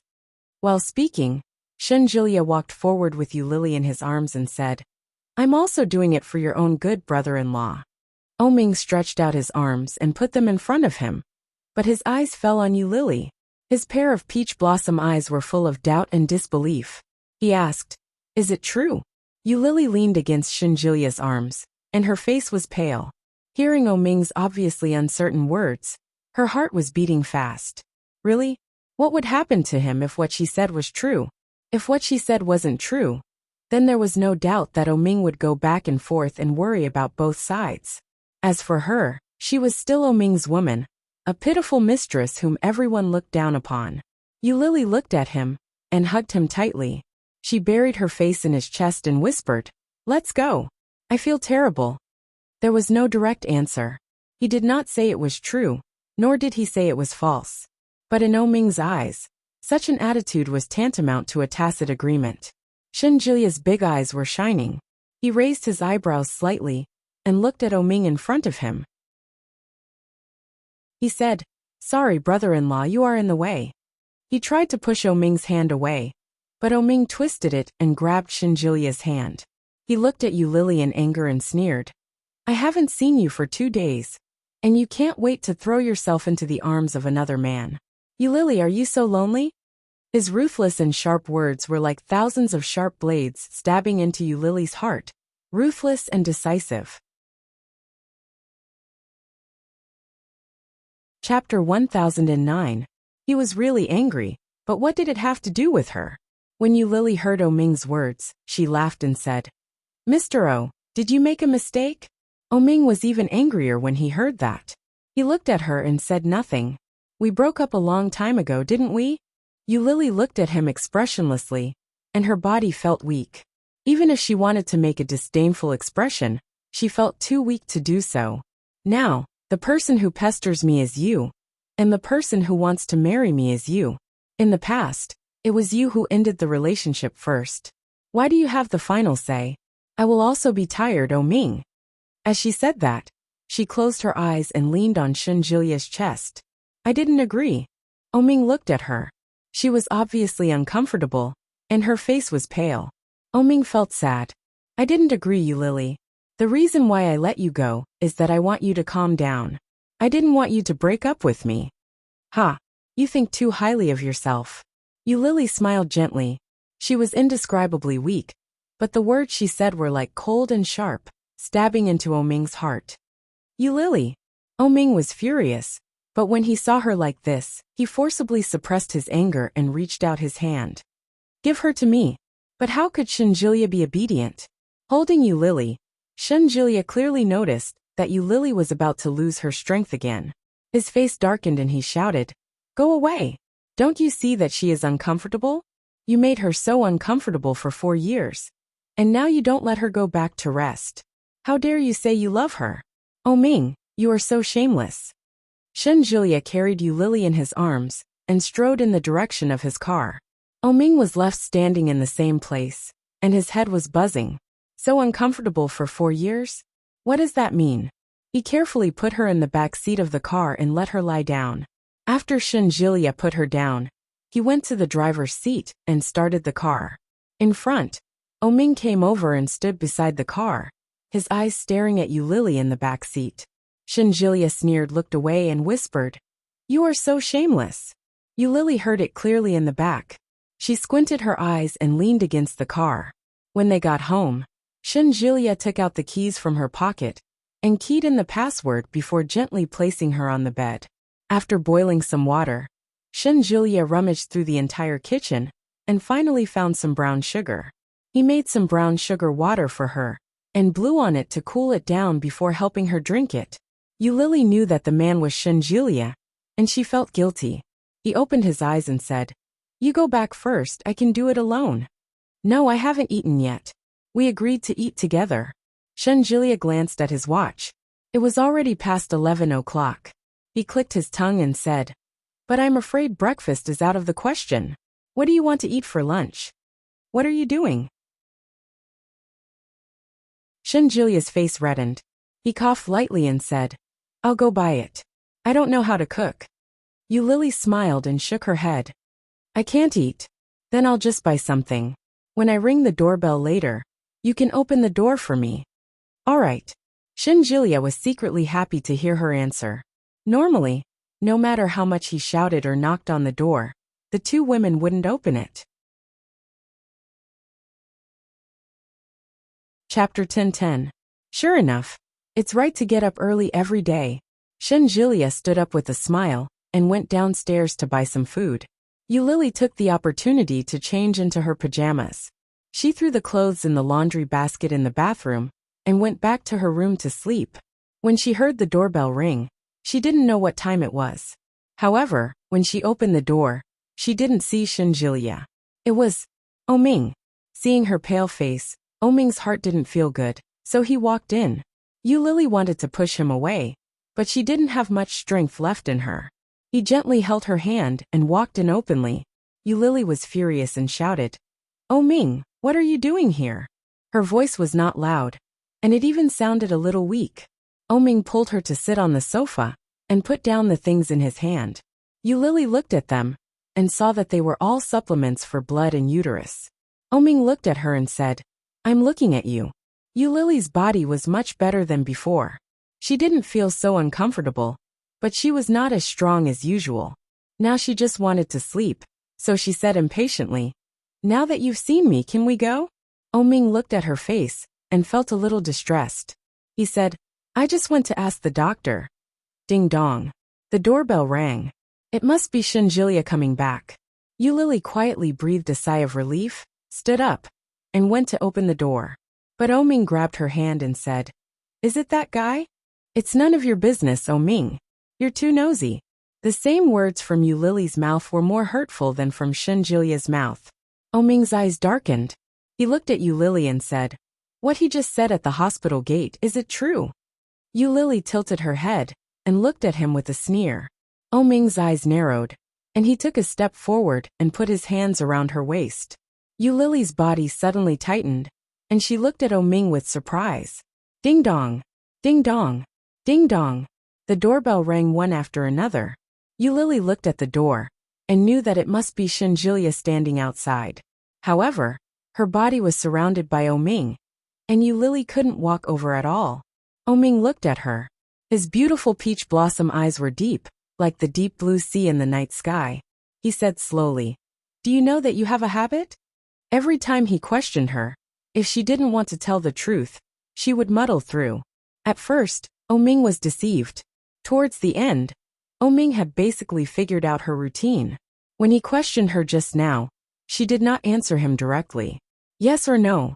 In other words, it was very likely to be fake. It was all a lie made up by Jilia. When Yu Lily heard his words, she took a step back and reached out to push him away. "I'm used to it. It's none of your business. Let go of me. Answer me directly. Is that guy really your boyfriend? Yes or no?" Ming looked at her, his eyes as deep as the sea. Ding dong! Ding dong! The doorbell continued to ring. Yu Lily looked at him, looked at his hand and said indifferently, "My boyfriend is outside. It's not good for you to do this. Yes or no?" Ming was very persistent. He looked at her, and his hand tightened. Chapter 10-11. "I don't believe it," Ming said coldly. He looked at her slightly evasive eyes and sneered. "You really can't lie. Do you think I will believe it just because you say it casually? Deceiving yourself." Yu Lily was a little annoyed and struggled with her hands. "He's much better than you. At least he wouldn't force me to do something I don't want to do when I'm in such pain. He's not like you, self-righteous and deceiving yourself like a fool." Yu Lily was a little annoyed. Ming's heart was choked, and his hand holding her was unconsciously tightened. Yu Lily wailed and shouted, "It hurts so much. My waist and stomach." Ming was shocked and immediately released his hand. Yu Lily bent down with a painful look on her face, holding her stomach. "Does it hurt? I'm sorry. I didn't mean it." At the same time the door was opened. Jilia came in with the key in his hand. When he saw Ming, his face sank. He quickly walked over to Yu Lily's side and placed the things that he had bought with great difficulty on the coffee table. He helped Yu Lily up and gently said, "How are you feeling? Take a break first. I'll help you in." Ming gritted his teeth and went forward to push Jilia away. Jilia was caught off guard and was pushed to the side. They looked at each other and saw anger in each other's eyes. "What are you doing here? You are not welcome here." Jilia looked at him and said word by word. He helped Yu Lily up and whispered, "Does it hurt? Is it that guy's fault again?" "That guy, is he talking about me?"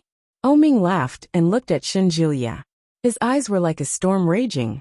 When he was about to speak, he heard Yu Lily said, "Yes, it's this guy's fault." Yu Lily bent down and did not look up. Her voice was indescribably weak.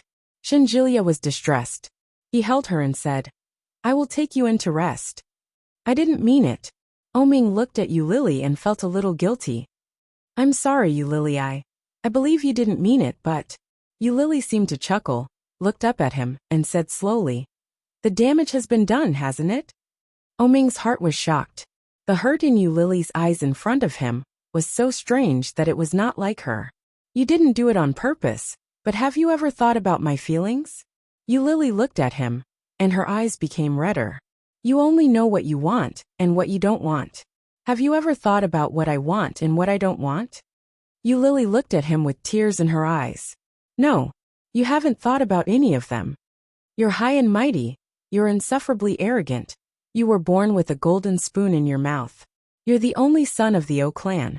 You've had everything you wanted since you were a child. In fact, you've been able to turn over the clouds and reign in the O clan. You've been living like a crown prince since you were a child. But so what? She was an orphan who had nothing. Since she was young, she knew that she had to carefully pretend to be obedient. Only in this way could she get candy and make the adults like her. But Oming didn't need to. He just needed to curl his index finger, and he could get anything. They didn't belong to the same world, so how could they be together? The gap between them couldn't be made up by a few years of being a mistress and a few years of famous brands. I don't care. Do you think I'm with you just for money? You regard me as your mistress, a moving inflatable doll. That's all. Do you think your pestering is true love? Lily laughed and looked at him sarcastically. This is called being cheap, Mr. O. Oming smiled and looked at her sarcastically. Chapter 10:12. This is called being cheap. Her sharp words pierced Oming's heart. Oming looked at her with a complicated expression. His heart couldn't help but feel a little sour and a little painful. I didn't. Oming gritted his teeth and roared. You Lily, don't I know how I treat you? Of course I know. Lily looked at him and smiled slightly.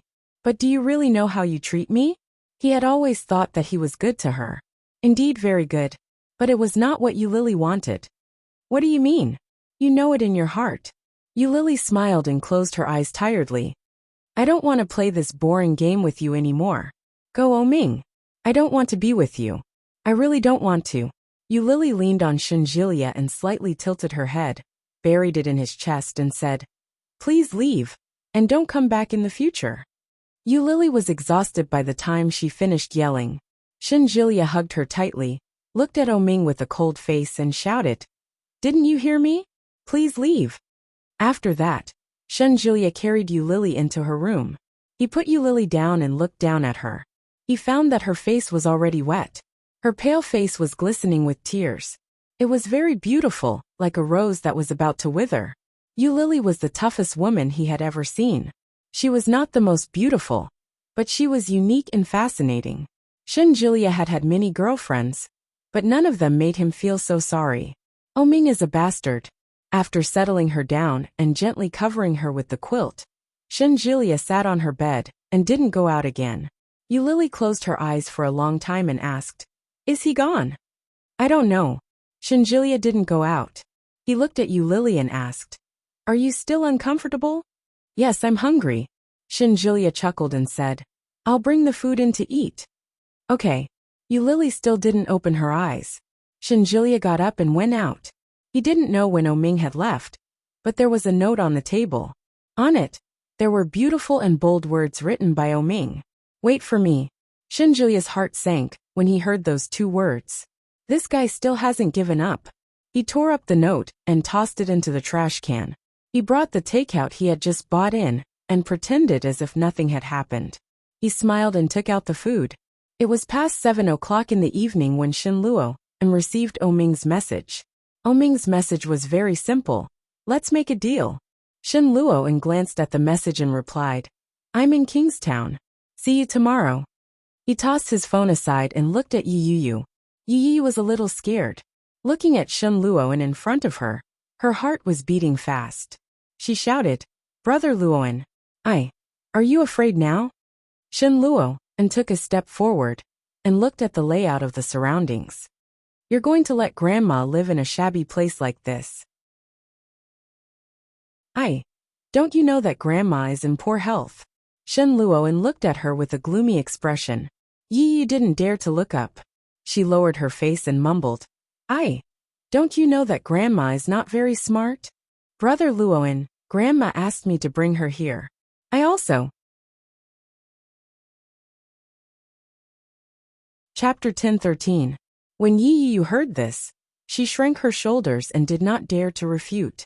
Shin Luo looked at Yu with some disappointment and said, Yu, I thought you would at least be a little more sensible after being a manager for so many years. I didn't expect you to be the same as before. Do you think you can please Grandma by doing this? Yes, she couldn't. Moreover, such a Yu would make people feel more annoyed and annoyed. Yu was well aware of this, but she didn't realize it until old Mrs. Shun was taken back. I'm afraid that she didn't want to come to Kingstown, and she really wanted to exclude me. After Yu thought through everything, she felt more and more uncomfortable. The old lady was really unscrupulous in order to drive me away from the Shen family. Now even Shen Luo, and, looking at Yi Yuyu's aggrieved look, Shen Luoan felt even more angry. He sneered and said, "Who are you showing this to now? Do you think I dare not scold you when I see you like this?" "No, brother Luoan, this time it's my fault." Yi Yuyu lowered her head and looked at the ground. "There won't be a next time." Seeing Yi Yuyu's look, Shen Luoan shook his head gently and said, "Forget it." As he spoke, he picked up the coat on the sofa, and then walked out of the door. Yi Yuyu had expected that he would not stay in her house for the night, but she still felt a little disappointed when she saw this scene. She asked, "Where are you going? Do I need to report to you where I go?" Shen Luoan glanced at her with a faint smile. "We are husband and wife." "Yes, husband and wife." Shen Luoan chuckled, but he did not care about the identity of husband and wife at all. He put on his coat and walked outside. Shen Luoan opened the door, went out, and closed the door. This series of movements was smooth, without any hesitation or pause. Yi Yu was disappointed and sat on the sofa. He had always been like this. He was waiting for her to be unable to bear it and ask for a divorce. Perhaps it was just an obsession when she was young. From a very young age, Yi Yu told everyone that she would marry brother Luo, and when she grew up. When they were young, Shen Luoan would also respond with a smile and say, "Okay, then when you grow up, you will be my bride." Even when they were in school, Shen Luoan didn't treat them like this. However, since when did everything change? Ding dong. The doorbell rang. Yi Qianqian walked toward the door, while applying a facial mask. When he opened the door, he saw a big man. When Shen Jilia saw Yi Qianqian, he smiled brightly and said, "Good afternoon on the weekend. Let's have afternoon tea together." Yi Qianqian touched the mask on her face and didn't say a word. She turned around and went back to browsing Weibo on the sofa. Ever since Yu Lily almost fainted during her morning run a few days ago, her relationship with Shen Jilia had changed. In the past, Shen Jilia had often come to look for Yu Lily, but he hadn't even been able to enter the door. However, it was completely different now. Not only did they visit frequently, but even the treatment they received was completely different. Chapter 10:14. Shen Jilia brought the snacks in and put them on the table. He asked, "Where is Lily?" "Drawing in the room," Yi Qianqian said with her eyes squinted. Shen Jilia walked slowly to the door of Yu Lily's room and knocked on the door. Yu Lily thought it was Yi Qianqian, so she shouted without looking up, "Come in." However, it was another person who opened the door and came in. Yu Lily was a little surprised. When she saw him, she said, "Why are you here again? Didn't you say you had something to do?" "Well, I'm done." Shen Jilia walked in and walked behind Yu Lily to watch her draw. But when she saw the male lead, an obscure expression flashed across her face. On the screen, the male lead was sitting on the sofa. His long legs and unusually long fingers were holding a cigar. He was wearing a burgundy suit, and the shape of his eyes was beautiful and long. When he squinted slightly, he looked indescribably lifelike and lifelike. "Oh Ming!" Shen Jilia felt a little strange, but at the same time, he felt a little frustrated. Yu Lily's words were harsh, but she couldn't let go of Oh Ming. "Let's go out to eat. I bought some snacks and desserts. Let's have afternoon tea together." Shen Jilia leaned closer and whispered in her ear. Yu Lily was very focused on drawing. After she answered casually, she didn't stop. After she finished the dialogue with the male lead, Yu Lily stopped. However, when she turned her head, she saw Shen Jilia looking at her attentively from behind. Yu Lily was shocked, but then, when she met Shen Jilia's burning eyes, she couldn't help but blush. She reached out and slapped his face, shouting, "Pervert! Why are you so close to me?" Shen Jilia was slapped, but he didn't look angry at all. He quietly smiled and said, "Let's go." Yu Lily was embarrassed. Shen Jilia is really a master at picking up girls. Even Yu Lily was captivated. Yu Lily had to admit that she was impressed by his tricks. Seeing Shen Jilia go out, Yu Lily relaxed a little. Recently, Shen Jilia had been taking care of her meticulously. This was something she had never experienced when she was with Oh Ming. Oh Ming was too overbearing. Many times, He did everything without considering her feelings. Shinjulia was the exact opposite. No matter what he did, he would always consider Lily's feelings, which made her feel very comfortable. At the same time, he felt extremely guilty. She did not have any feelings for him. Not having feelings can be cultivated. When you and Ming first got together, didn't you also have feelings? Just last night, when she told Yi Qianqian about it, Yi Qianqian had said, "The best way to get out of a relationship is to start another one. You draw comics yourself. Surely you know this, don't you?" Yi Qianqian, after taking 2 deep breaths, Lily walked out. When he went out, Yi Qianqian was already eating. She held a cup of milk tea in her hand and a black forest cake in front of her. She was staring at her phone in shock. Lily's face was still warm. She picked up a cup of milk tea, put a straw in it, and watched it with Yi Qianqian. She immediately turned off the movie on her cell phone and said, "Lily, go and buy groceries. It's already so late. The vegetables won't be fresh anymore. Old Shun, go with her." Shinjulia sat quietly on the side and looked a little bored. Yi Qianqian was keenly aware of that. She immediately turned off the movie on her cell phone and said, "Lily, go and buy groceries." Chapter 10:15. Of course, Lily knew what Yi Qianqian meant. Wasn't she trying to create an opportunity for them to be alone? Such an obvious intention. Lily wasn't stupid. However, it just so happened that Lily had something she wanted to clarify with Shinjulia. Without clarifying it, Lily would always feel suffocated. Taking advantage of the situation, Lily went into the room to take her bag and went to the nearby supermarket. Shinjulia could tell at a glance that he had never bought groceries before. He looked left and right. Suddenly she exclaimed and shouted, "Lily, look, this radish looks so strange." Lily turned her head in the direction of the voice and saw that he was holding a radish in his hand. However, this white radish was 2 radishes joined together. There was an obvious dent in the middle, and in the middle of the 2 radishes, there was a small radish tail poking out. Shinjulia picked up the radish and smiled brightly. "Look at this. Doesn't it look like a family of 3? Seeing the bright smile on Shinjulia's face, Lily couldn't bring herself to smile. The corners of his lips twitched as he said, "Thank you for the past few days." When Shinjulia saw the change in Lily's expression, he knew that she had something to say. He smiled and looked at her hand that was holding the handle of the cart tightly. Then, his gaze fell on her slightly shrunken shoulders. "What are you talking about?" Shinjulia shrugged his shoulders and raised his eyebrows slightly. He didn't seem to notice Lily's strangeness. He put the white radish into the cart and said, "You don't have to be so polite. We are all friends." Friends? Lily felt a little embarrassed. It seemed that she did not treat him as a friend.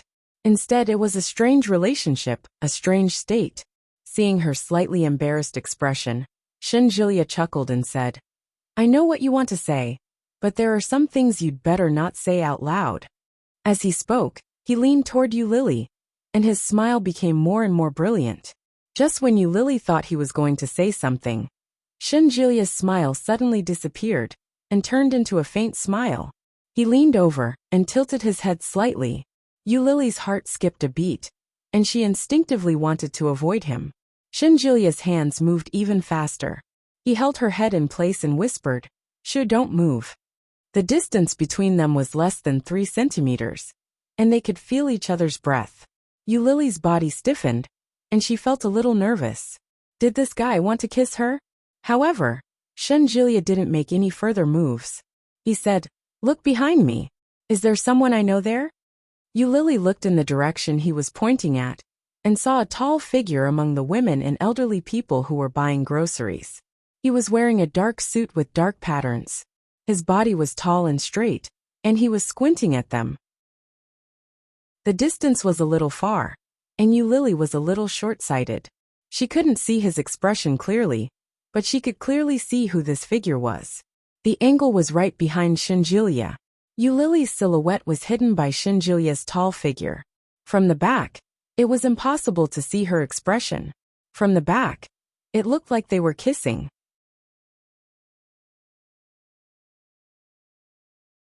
Chapter 10:16.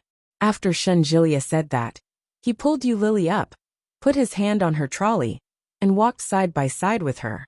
Oming stood behind, watching them cuddle with each other, and his face became more and more gloomy. This is still in public. How dare the two of them be so presumptuous? Have they already? The more Oming thought about it, the more angry he became. Clenching his fists, Oming closed his eyes, turned around and didn't stay. Seeing Oming turn away, Shunjilia slightly raised his lips, turned his head, and looked at Yu Lily. Yu Lily also looked in the direction of Oming's departure, and her eyes were slightly gloomy. I still can't let it go. How can this be? Yu Lily didn't notice the change in Shunjilia. She inadvertently turned her head, and saw the green onions and garlic sprouts placed together. She couldn't help but think of the time when she went to the supermarket with Oming. Oming pushed the trolley and grabbed whatever he saw. Finally, he grabbed 2 bundles of vegetables and asked, "Which is the green onions and which is the garlic?" At that time, she also frowned and asked with a distressed face, "Yes, which is the green onions and which is the garlic?" Yu Lily didn't recognize them at all, so she bought both. After returning home, Yu Lily went to cook, and Oming excitedly jumped over with a tablet and shouted, "Yu Lily, look, this round one is the green onions, and the flat one is the garlic." That smiling face was as bright as the stars yesterday, shining and dazzling, but now looking back, it was very far away. However, it was deeply imprinted in her mind, and it was difficult to erase. Shunjilia found that she was staring at the things in front of her, so he reached out, waved in front of her and shouted, "Lily?" Yu Lily suddenly came back to her senses, turned to look at Shunjilia, and suddenly chuckled and asked, "Tell me these 2 things, which is the green onions and which is the garlic?"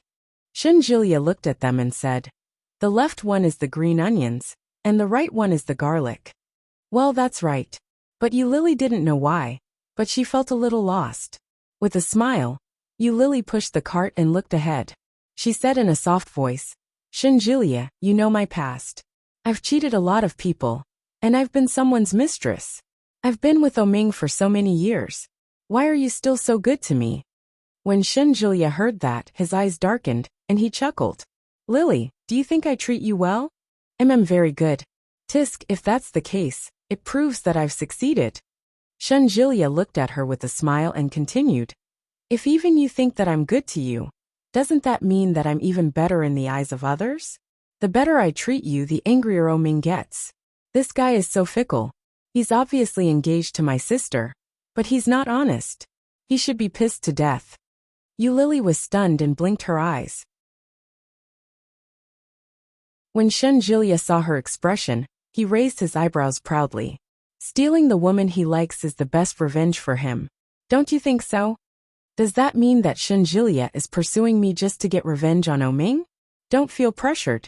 I'm pursuing you mostly because of my sister. Only by diverting all his attention from you can he treat my sister well, right?" Shunjilia's smile didn't change, and his words were very natural. Suddenly he changed the topic and asked, "I want to eat eggplant. Can you make it?" Yes, eggplant was Yu Lily's specialty. Chapter 10:17. When they got home from grocery shopping, Shunjilia helped Yu Lily in the kitchen while she cooked. But the young master was still the young master. Washing vegetables almost flooded the kitchen, and helping to look after the fire almost burned his own clothes. In the end, he was still driven out by Yu Lily. His days passed by uneventfully. Since that day when he saw her in the supermarket, he never appeared again. Love Transaction had been online for 2 months, and the number of clicks had exceeded 100 million. Compared with 2 months ago, the website traffic had more than doubled. As an author and an internal employee, Yu Lily not only enjoyed the admiration of all her colleagues, but she was also invited to the office by Editor-in-Chief Zhou. "Little Yu, you've been here for some time.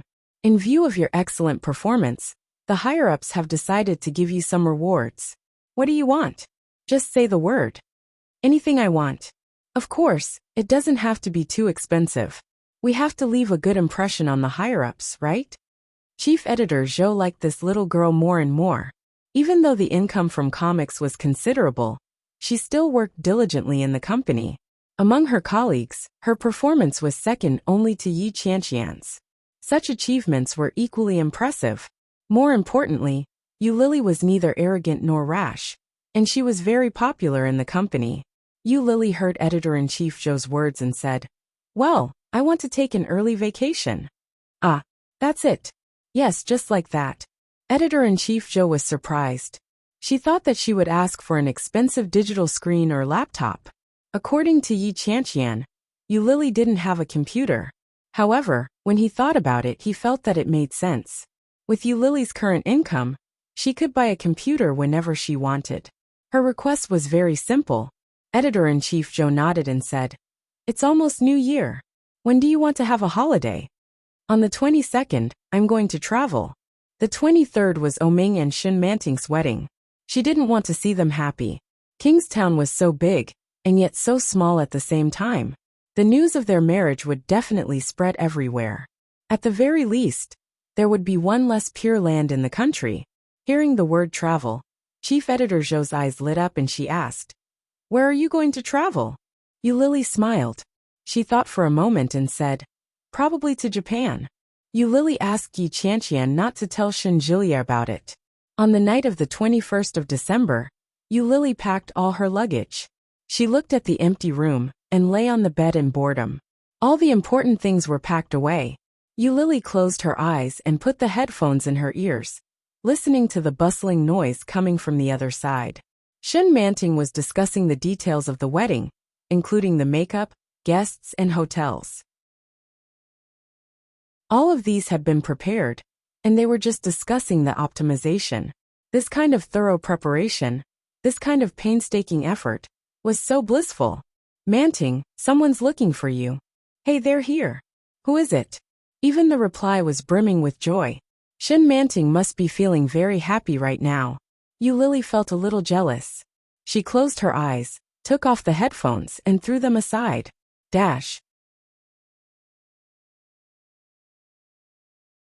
Chapter 10:18. Shen Luo, and was in a good mood when he saw the change in her expression. He looked at her, and approached her step by step. Shen Manting looked at him approaching, and her face became paler and paler. She pushed back and shouted, "Sister Zhang, come here." I called Sister Zhang away. She shouldn't be outside now. The smile on his face widened. "What are you afraid of? I won't do anything to you. Big brother, I'm getting married the day after tomorrow. What do you want?"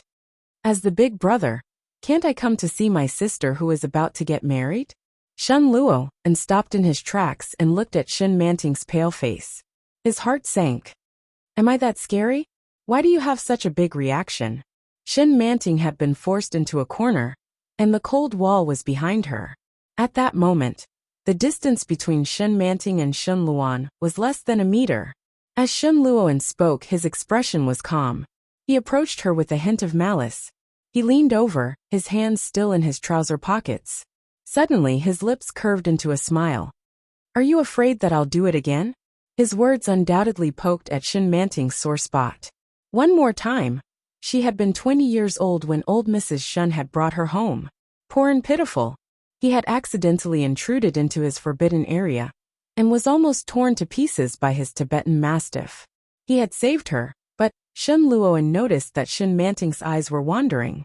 He chuckled and said, "You're actually thinking about it?" As he spoke, he reached out and placed his hand on the side of her face. In a low voice he said, "Do you want me to remind you of that night?" "No." Shen Manting suddenly panicked and pushed him away. "You promised me, Shen Luoan. I'm getting married soon. What else do you want? You were the one who chose me. I didn't even have the right to choose. Are you going to go back on your word now? He didn't give you the right to choose." Shen Luoan raised his eyebrows and chuckled. "Didn't I give you a choice? Li Xiqing, Oming, and me. As for my 2 childhood friends, you don't like them, do you? Li Xiqing's wife was pregnant. You're my big brother. How could I possibly choose you?" That was why she had chosen Oming. Coincidentally, she had pinched Oming's weak spot. She must marry Oming the day after tomorrow. Otherwise, her life would be ruined. At the same time, footsteps could be heard from outside. It was Sister Zhang. Shen Manting was delighted, and secretly heaved a sigh of relief. Shen Luo, and clearly saw her expression, and sensed that the footsteps behind him were getting closer and closer. He smiled and straightened up, saying, "As your big brother, I just came to see you. Seeing that you are so lively, I am also relieved. You must prepare well, and be the most beautiful bride." With that, Shen Luo really turned around and left. Sister Zhang walked in with a paper bag in her hand. She smiled and said, "Miss, you are so lucky. Young master is so good to you. He knows that you are so busy that you don't have time to eat. So he specially ordered your favorite dessert. Come, eat it while it's hot." Shen Manting stared blankly at the desserts that Sister Zhang had placed on the table. She asked, "Did he ask you to fetch something just now?" "Yeah." Sister Zhang put the dessert in front of her and said, "Come and try it." Shen Manting frowned and looked in the direction where he had left. She was getting more and more confused as to what he was thinking. This man was temperamental. Perhaps one day he would dash, "Hot little sweetheart. Big CEO, don't come over." After one night of passion, they had disappeared for 5 years. When they met again, she didn't recognize him. Mr. Bo still forcefully adopted this little kitten that was baring its fangs and brandishing its claws. He doted on her, loved her, violated her, and did everything he could.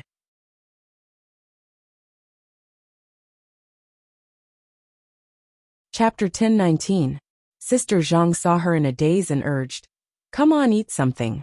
When you are full, you can continue to work. In 2 days, you will be the most beautiful bride." Hearing Sister Zhang's words, Shen Manting smiled, picked up the spoon and looked down. On the 22nd of December, Yu Lily had already started her holiday, but the plane ticket was booked for 4 a.m. on the 23rd. All day, Yu Lily had been painting in her room. However, she never expected that Su Qianxi would call her. Usually, Su Qianxi was very busy with work, taking care of the children, and having personal space with Li Xiqing, so Yu Lily usually did not talk to her. The two had not contacted each other for half a month. Seeing Su Qianxi's call, Yu Lily was a bit surprised. Holding a pen, she picked up the phone and quickly answered, "Hello. Lily, are you free tonight?" There was a child's voice on the other side of the phone. It sounded like they were chasing and playing. The little girl's voice was soft and sweet. Yu Lily's heart softened, and she nodded and said, "Yes, what's wrong? Let's have dinner together tonight. We haven't been together for a long time. I will take the children with me. They haven't seen you for a long time. Tonight?" Yu Lily glanced at her digital screen and nodded. "Okay, where to? Let's go to the place we often go. I don't know any other places, okay?" The place we often go. It was Palace 1 under the O Group. Oming also often went there. Yu Lily was a bit hesitant. When she was about to discuss with Su Qianxi about changing places, there came the cry of the child. "Mom!" When Yu Lily heard his voice, it was as if a soft spot in her heart had been touched, and it immediately sank. Su Qianxi responded and said, "Then it's settled. Let's have dinner together at 7 p.m. Bye." Before Yu Lily spoke, Su Qianxi had already hung up the phone. "Forget it, let's go. It shouldn't be so coincidental, right?" Yu Lily ignored it and continued to paint. When it was almost 5 p.m., Yu Lily began to change clothes and put on makeup. It took about half an hour to get to Palace 1 by taxi. When Yu Lily arrived, it was exactly 18:53 in the evening. Palace number 1 was a combination of entertainment, dining, leisure, and so on. It was located in a key location and had gorgeous decorations. 1, 2, 3, 10. He leaned against the wall and counted. When he counted to 10, he straightened up, looked around, and shouted, "I'm going to start looking." "Okay." Li Jianyue hid behind the curtains. Her small figure could be seen clearly. Seeing this scene, Li Xiqing could not help but laugh. However, he deliberately looked around and pretended to be distressed. "My little baby, where are you?" When she heard her father's words, Li Jianyue shrank back and the curtains were flattened. The little girl's sweet voice called out, "Daddy, you won't be able to find me. I'm hiding." Li Xiqing laughed out loud and said, "Is that so? Where are you hiding then? I won't tell you. You have to find me yourself." Li Jianyue shouted, Her voice was a little smug.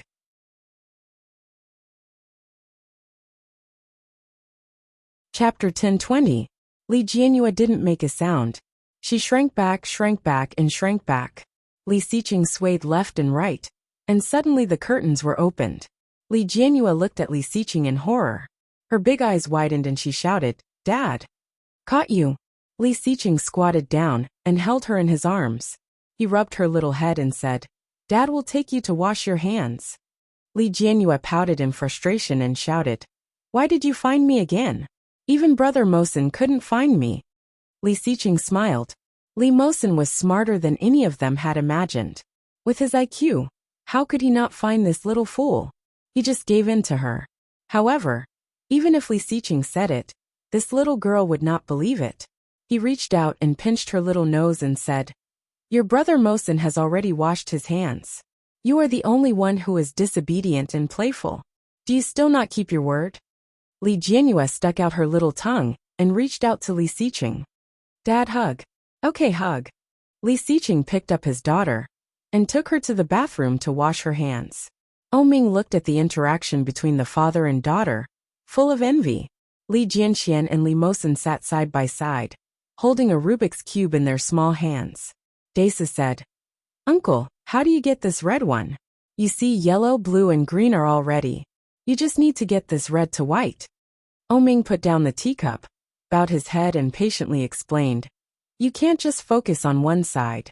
If there is a little disharmony, this is not a complete Rubik's Cube. Come on, you first make this like this, like this." Li Jianxian and Li Mosen were both people with a particularly strong learning ability. The two little guys opened their eyes, looked at the Rubik's Cube in Oming's hand, listened to his explanation and nodded. Su Qianxi received a call from Yu Lily.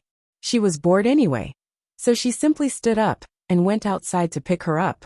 When she saw Yu Lily, Su Qianxi's eyes flashed with amazement, and she shouted, "Lily!" Yu Lily heard Su Qianxi's shout, smiled, and waved at Su Qianxi. "Qianqian." Su Qianxi quickly approached and looked at Yu Lily's current appearance. Compared to the last time Su Qianxi saw her, Yu Lily was plumper this time. The flesh on her face had also grown back, and she looked round and beautiful. Her skin was white and delicate, and her skin was tender and elastic. Today, Yu Lily was wearing a red dress and a long black coat. It didn't look like a famous brand, but it was a very stylish combination. In more than 2 months, Yu Lily's hair had been trimmed 2 or 3 times. Her short hair still reached her ears, making her look playful and capable. Her oval face was covered by her short black hair. Coupled with her exquisite makeup, she looked even more beautiful and alluring. "Wow, Lily, you've become so beautiful. We haven't seen each other for so long." Su Qianxi went up and took her arm. "Let's go. We were just waiting for you." Everyone liked to be complimented, especially by Su Qianxi. Yu Lily felt particularly happy. With a smile, she walked in with Su Qianxi. However, when she entered the door and saw Oming, she paused. Oming seemed to have sensed her gaze and looked up.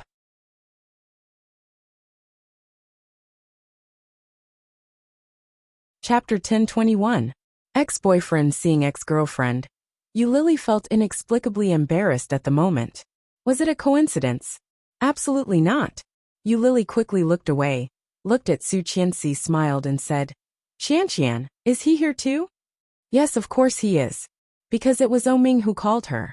However, Su Qianxi pretended to be stupid at the moment, intimately pulled Yu Lily in and said, "We are waiting for you. Is there anything in particular you want to eat?" "No." "Okay, then let's serve the dishes." Su Qianxi pulled her to sit down next to her and shouted, "Waiter, help us serve the dishes." Su Qianxi poured a cup of tea for Yu Lily and said, "How have you been recently?" Yu Lily took the tea, smiled, and said casually, "Very good. My boyfriend is also very good to me, much happier than before."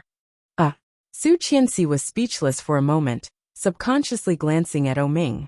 She saw that Oming was just drinking tea and did not speak. Li Xiqing came over with his daughter, sat next to Su Qianxi, and asked, "What do you want to eat?" "Chicken wings." "What else?" "Chicken legs." "What else?" "Crab." Li Jianhua shouted. looking at the empty table, pouted and said, "Dad, hungry. There will be food in a while. Drink some juice first." Li Xiqing poured a glass of juice for the little girl and handed it over. "Drink slowly." "Oh."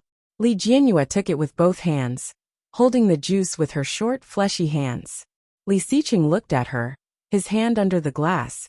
In case the little girl could not hold it firmly, he could catch it in time. Yu Lili saw the little girl's face, which looked very similar to Su Qianxi's, pink and tender, and her heart was about to melt. However, in her impression, Li Xiqing, who was cold and terrible, actually had such a soft side in front of his daughter. So envious, Yu Lili looked at the little girl, and Li Xiqing looked down and took a sip of the tea. However, she did not look at Oming again. The atmosphere was awkward. Su Qianxi winked at him from time to time, but he did not seem to understand and remained indifferent. The dishes were quickly served, and the children ate with relish, not noticing the strange atmosphere between the adults. "I heard that you took an early vacation and rested for almost 20 days. Oming finally opened his mouth, but he didn't look at her. Instead, he lowered his head and ate slowly. It was obvious who he was talking to. "Yes," Yu Lili replied. "Traveling." "Yes. Where to?" "I don't know. We'll see." Yu Lili smiled and took a sip of tea. Suddenly, she picked up the red wine glass next to her and reached out to Oming. "Master O, congratulations. You're getting married tomorrow. I wish you a happy wedding in advance." Oming's eyes darkened. He picked up the glass of red wine and gently clinked it with Yu Lili's glass. Then, Yu Lili laughed and drank all the red wine in the glass. "Cheers." Yu Lili stood up and said, "I still have things to do. I'll go first. I can have a good time after I finish my work. Thank you for today, Qianqian." Su Qianxi was embarrassed. She didn't know whether it was an illusion or not, but she felt that Yu Lili's thank you was sarcastic. Blushing, when she was about to speak, Yu Lili had already turned and left.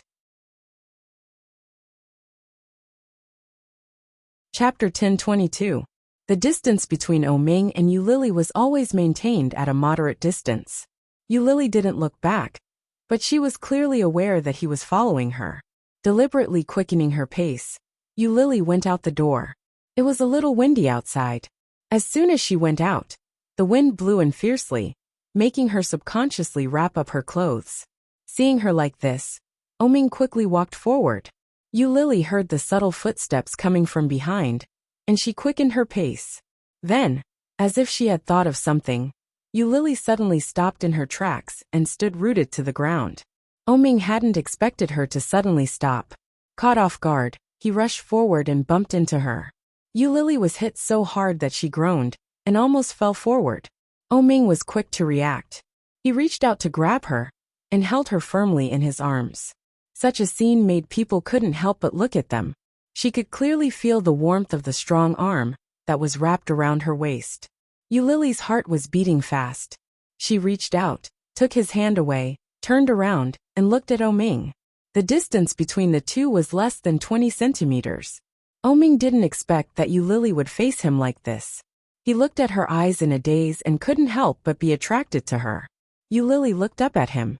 Her eyes were deep and beautiful, as if they were shrouded in a layer of silver light.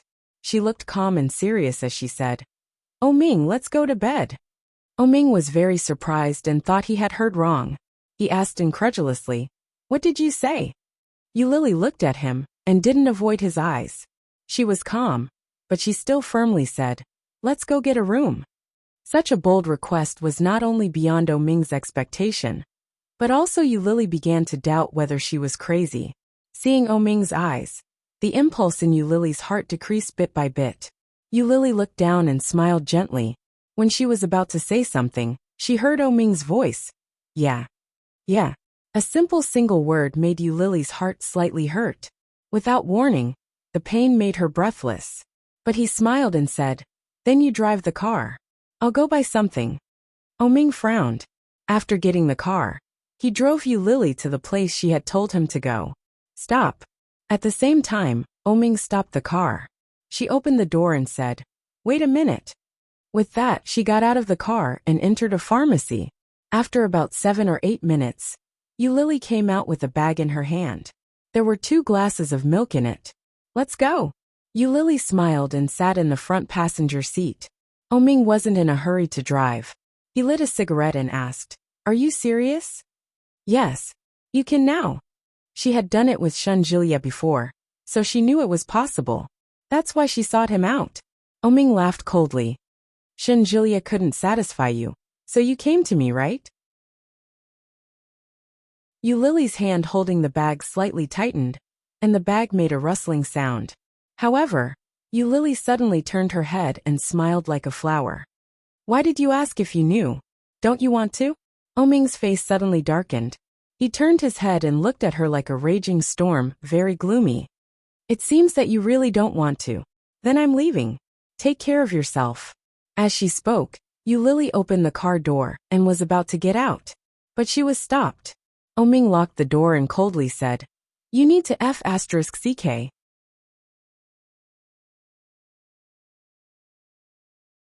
Chapter 1023.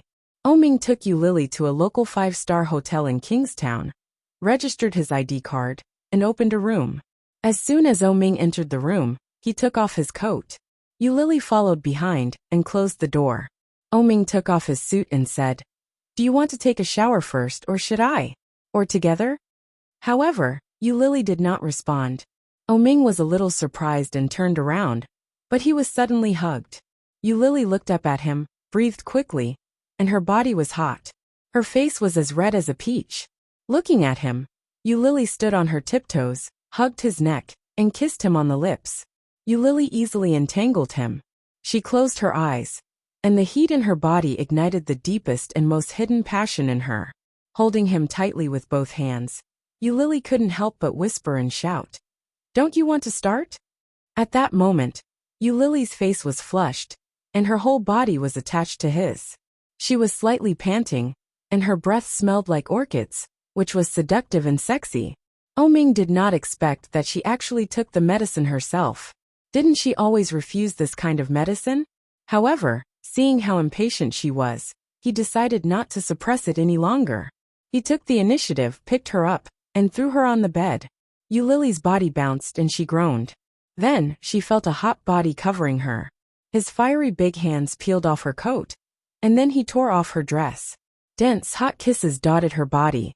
Yu Lily hugged him, moaned, and unbuttoned his vest, shouting, "Oh Ming!" Ming did not respond to her, but fiercely and heavily sucked on her neck. The hot breath fell on her neck, and the burning feeling spread all over her body. Yu Lily hooked her legs and shouted, "Mr. O, Mr. O! I miss you, I miss you, I miss you!" Ming breathed heavily, and his big hand clamped her chin. He chuckled and said, "What? Do you regret it?" Hearing that, Yu Lily opened her eyes and looked at him. His clothes were slightly messy, and his eyes were slightly narrowed, but he was very sober. His beautiful peach blossom eyes seemed to be enshrouded in a layer of hazy silver, bright and resplendent. Yu Lily's eyes were blurred as she looked at him. She reached out and hooked her arms around his neck. Her face flushed, she smiled and said, "I don't regret it." He would never regret it. When Ming heard that, he opened the zipper on her back, revealing her smooth and fair shoulders, which were round and tender. He lowered his head and kissed her, but it was full of aggression. He held her in a domineering manner. He seemed to have completely let go of her. Under his aggressive attack, Yu Lily narrowed her eyes. No regrets, no regrets. She had no room for regret. She wanted him, she loved him. Yu Lily couldn't lie to herself. For so many days, no matter how well Shinjilia had treated her, her mind was still filled with Ming's shadow. Even Yu Lily herself felt that she was so cheap. But she missed him. But he was about to get married. How could this relationship, which was not supported or acknowledged by others, be allowed to continue? She hugged him back and slightly raised her head. There was an unknown tears flowing down from the corner of her eyes. Yu Lily opened her mouth to gasp and shouted, "Oh Ming, have you loved me?"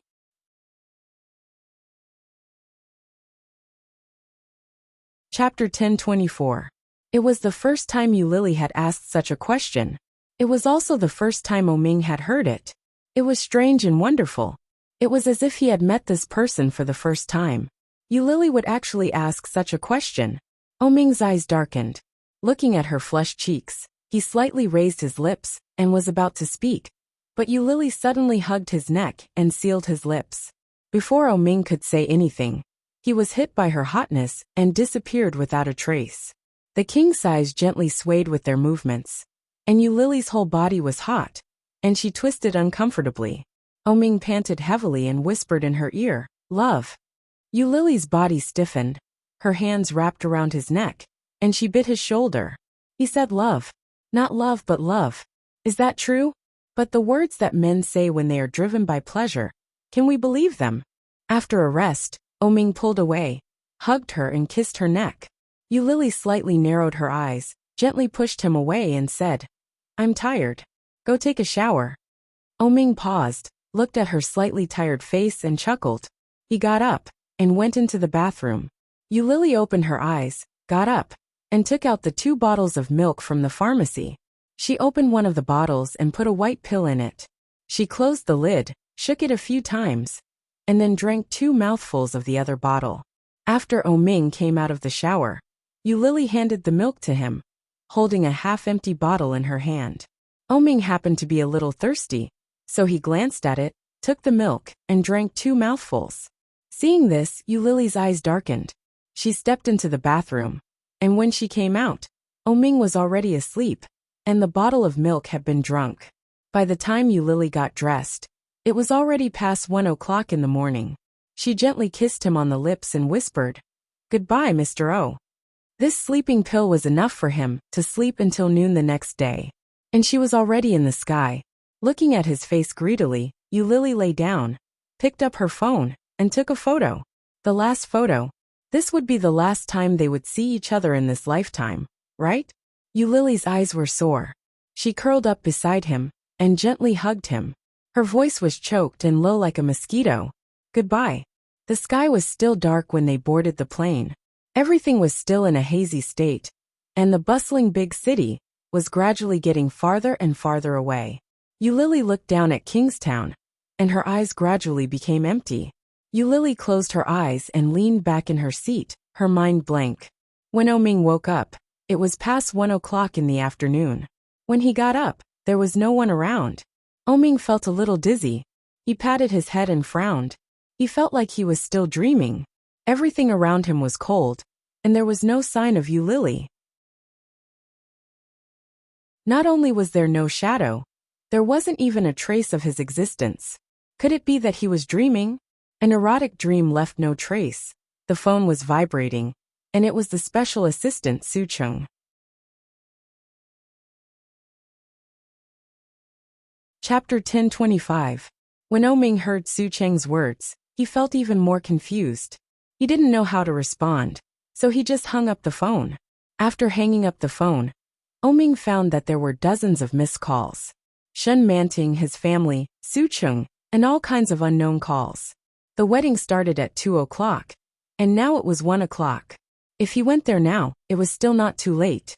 The timing was really good. It could not only make Shen Manting anxious, but it would not delay his wedding. It turned out that Yu Lily was so thoughtful. I really didn't expect it. However, Ming lay in bed and didn't want to move. The phone continued to vibrate, but Ming ignored it and lay on his back with his eyes closed. The deal with Shen Luoan was achieved. Shen Manting had never felt so desperate as today. Ming hadn't come yet, hadn't come yet, hadn't come yet. Countless calls were made, but no one answered. The scene was in chaos, all because of Ming. However, what made Shen Manting even more desperate was Shen Luoan, who was sitting not far away and looking at her with a faint smile. She was even more furious.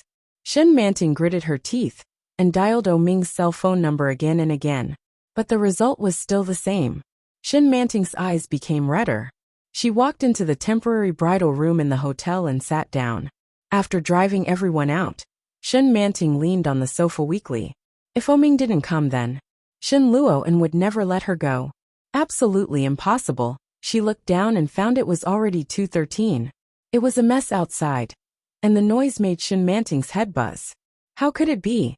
Bastard! Shen Manting's eyes were red, and she threw the phone in her hand. The phone was deformed. After a few jumps, it finally fell to the ground, and the screen was broken into a spider web. Such a temper is really not suitable for a bride. A teasing voice came in, and Shin Manting's body stiffened. She turned her head and saw Shin Luo, and walking in slowly with his hands in his pockets. He looked like he was smiling, and it seemed that his eyes were filled with pity. Shin Manting saw him, and suddenly stood up. She roared with red eyes. "Is it you, Shin Luoan? You are so despicable. What's wrong with me? I'm not the one who ran away from the marriage. But you should be glad that you haven't gotten a marriage certificate. Otherwise, you will have to go to the Civil Affairs Bureau to get a divorce. It will be too embarrassing." Shin Manting breathed more quickly, and she was furious. She stepped forward and raised her hand to slap his face. However, it was Shin Luo's to her. Shin Luo, and took the opportunity to pull her over. He placed her hand in front of his nose and sniffed it. He chuckled and said, "You want to hit me? That is treason."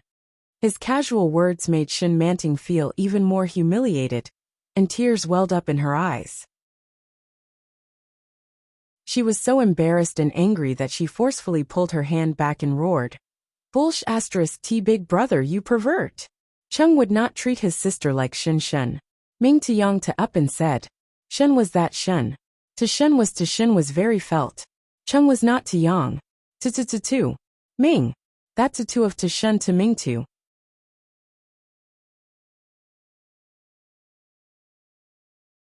Chapter 10:26. Shin Manting suddenly felt a sense of crisis in her heart. She pushed him hard, but he didn't move at all. Shin Luoan looked at Shin Manting in front of him and whispered, "Don't be afraid. Ming is not with you. I will give you happiness just like last time." Shin Manting's eyes widened in horror. She pushed him away and shouted, "No!" The sound of footsteps coming and going could be heard from outside, as well as the noise of the crowd. The gentle smile on Shin Luoan's face became more and more serious. He gently released her and said, "You can't know until you try." After that, he took 2 steps back, and the distance between them was a little bit. Then the door was opened. Shin Manting didn't notice that someone was approaching. At this moment, the door was suddenly opened, and her heart skipped a beat. Then, seeing Shin Luoan's calm appearance, she knew that he must have noticed it and let her go. Yi Yu saw Shin Luo, and then Shin Manting's appearance inside, and felt inexplicably strange. However, Shin Luoan's expression didn't seem to be different. Is it an illusion? Yi Yu was confused, but she didn't think much about it. She said, "Grandma asked you to go out." "Got it. We'll be there soon." Shin Luoan smiled and looked at Yi Yu. His eyes were as usual, and there was nothing wrong with them. However, Shin Manting's heart was secretly guilty. If he wasn't a pervert, why would he only react to you, my sister? So what about Yi Yu? If he is only interested in Shin Manting, then Yi Yu, as his real wife, is. The more Shin Manting thought about it, the more she felt that she was guilty. She looked at Yi Yu, and Yi Yu looked at her at the same time. She smiled at Shin Manting and said, "Aunt, let's go together." Shin Manting felt more and more guilty when she was called aunt. She nodded and didn't dare to look at her. She said, "Okay." Yi Yu took Shin Manting's arm and subconsciously glanced at Shin Luoan. Shin Luoan, on the other hand, looked calm and unperturbed. He looked no different from usual. Is it an illusion? Su Cheng's phone was full of calls, but he still couldn't find out where Ming was. In the face of everyone's questions and expectations, Su Cheng could only remain silent and escape. However, just as he found a quiet place to rest, he received a WeChat message on his phone. It was Ming. "Find out where you Lily went." Su Cheng saw this message and replied without thinking, "Japan, their editor-in-chief told me." Ming did not reply. Looking at the message sent by Su Cheng, he was lost in thought. The most famous romantic city in the world was covered in white snow. Blonde men and women walked to and fro, wearing thick down jackets and hats that covered their bodies tightly. Lily wrapped herself in the thick down, and even her breath was filled with white vapor, which made her shiver. Looking at the snowflakes falling from the sky, Lily felt that the trip was not in vain. So beautiful. Picking up the phone, Lily took pictures left and right. Looking at her red cheeks in the photo, Yu Lily smiled and quickly entered the nearby shopping mall.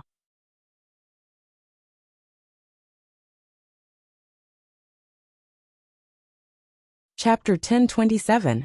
After eating, Yu Lily returned to the hotel. After a long flight, Yu Lily felt a little tired. But after taking a shower and lying down, she couldn't fall asleep. Her mind was full of messy thoughts. And even Yu Lily didn't know what she was thinking. She simply got up, took out the digital screen, plugged it in, and began to draw. The phone was not turned on, and Yu Lily didn't bring a computer with her. She didn't dare to go online, turn on the computer, or see any news about Oming. It was already dark outside. At this time, Oming should have just woken up? Or is he still in bed with Shin Manting? Yu Lily's hand holding the pen paused, but she couldn't calm down. What to draw? Putting down the pen. Yu Lily put on her clothes again and deliberately wrapped herself up. A red scarf and a red hat covered her face. After making sure she wouldn't get cold, she walked out of the hotel. At 8 o'clock in the evening, the nightlife in Paris had just begun. Yu Lily walked around and stopped on a path. There were many footprints on the thick snow, and on the bare trees, ice and snow piled up. It was much more spectacular than when it snowed in the capital.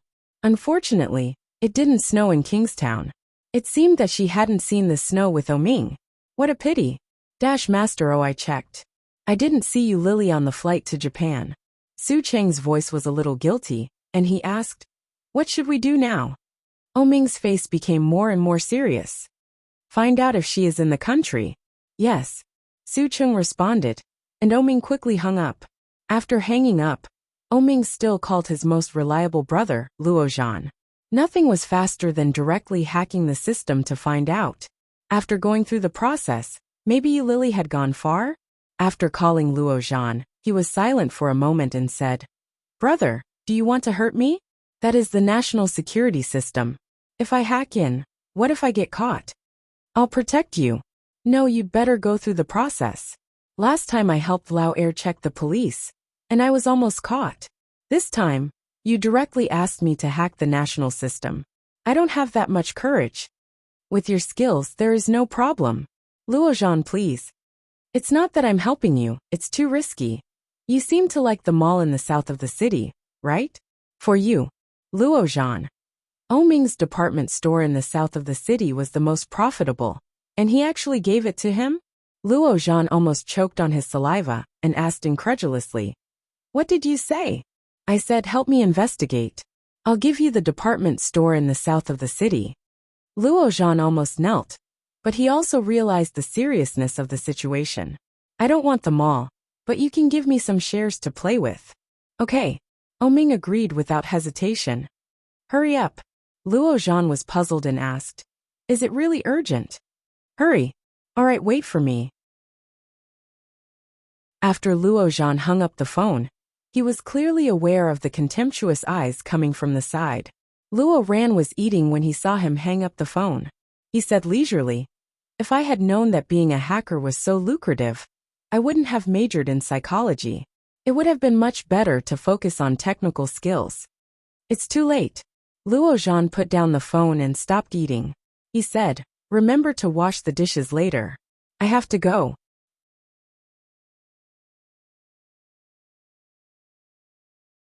Chapter 1028.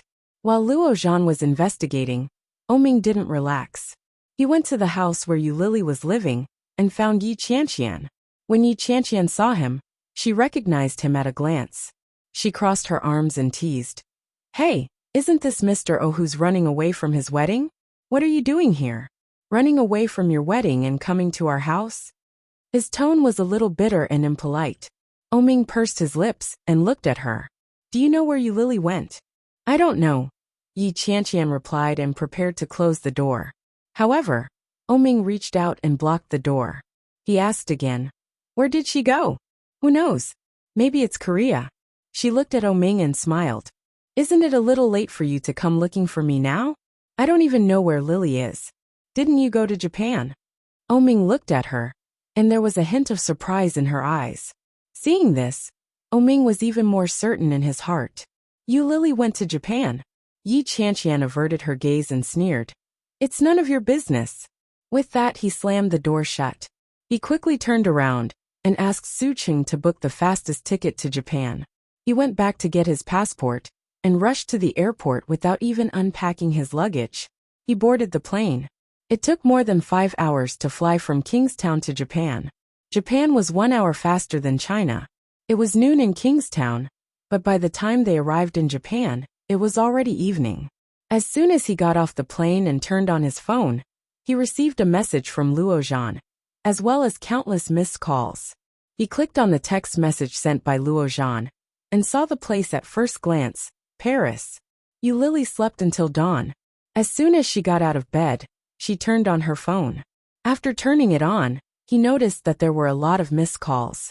A few dozen belonged to Oming, a dozen belonged to Yi Qianqian, and 30 to 40 belonged to Shinjilia.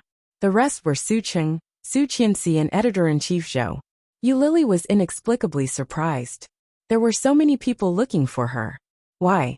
Other than phone calls, there were also many short messages. Qianqian, where are you? I've been looking for you for a long time.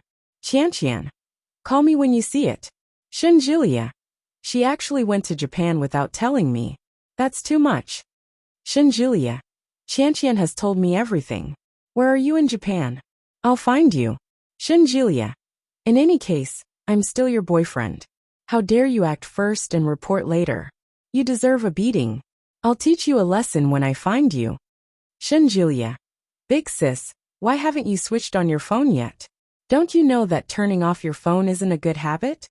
Shinjilia, I think I know where you are. Wait for me. Don't go away. Chief Editor Zhou, is Japan fun? Chief Editor Zhou, don't forget to submit the manuscript. Special Assistant Su, miss you, where are you? Special Assistant Su, young Master O is very worried about you. Can you give me a message as soon as possible? Yi Qianqian, Lily, what should we do? It seems that Oming knows you went to Japan. Yi Qianqian, but it should be fine. Japan is huge. It's not like we'll bump into each other, right? Lily read through them one by one, and her lips curled up. He replied to Yi Qianqian, I'm not in Japan. I'm in France.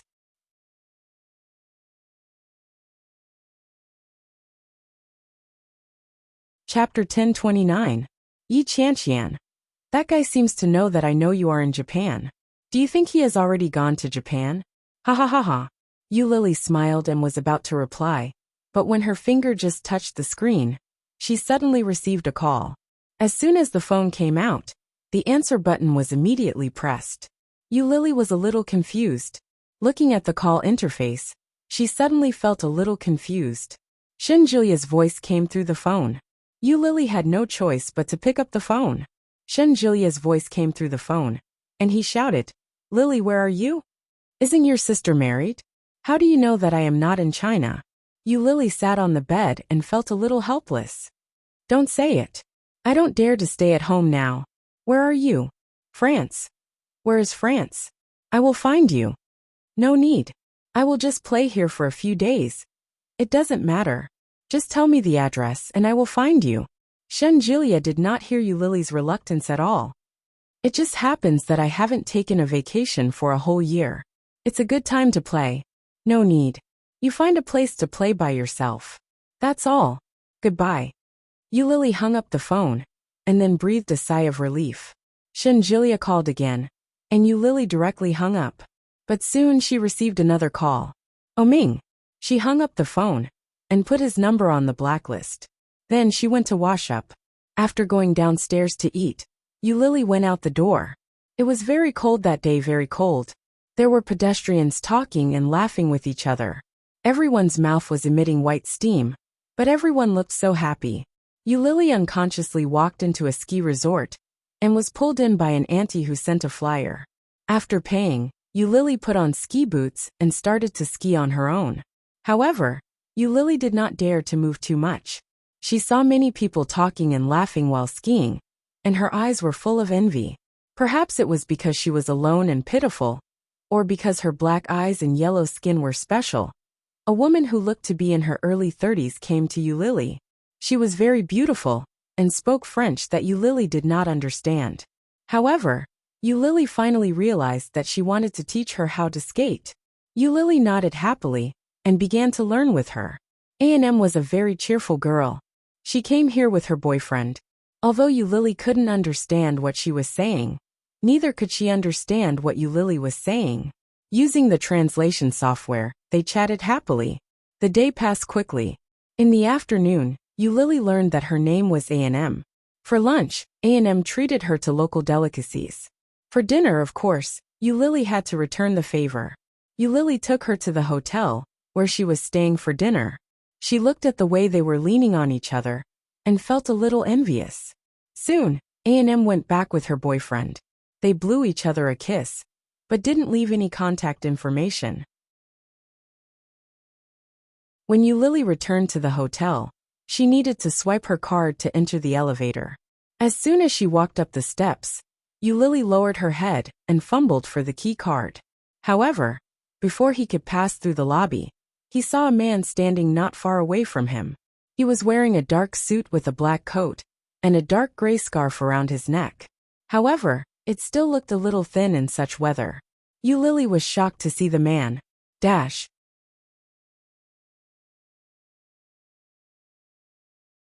Chapter 10:30. Seeing the man's face, Lily's heartbeat sped up involuntarily. Lily turned around and walked out quickly. Unfortunately, the man had been waiting there for a long time. Seeing that Lily wanted to run away again, a pair of beautiful almond-shaped eyes suddenly narrowed. He quickly stepped forward and reached out to hold Lily's hand. Lily's heart skipped a beat. She struggled hard, but she quickly remembered something.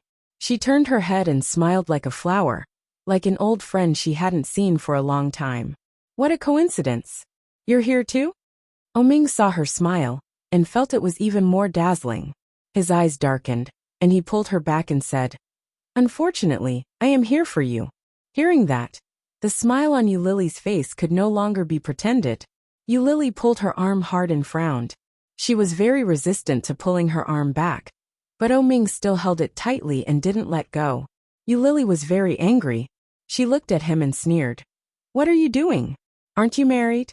Are you pestering your old lover now?"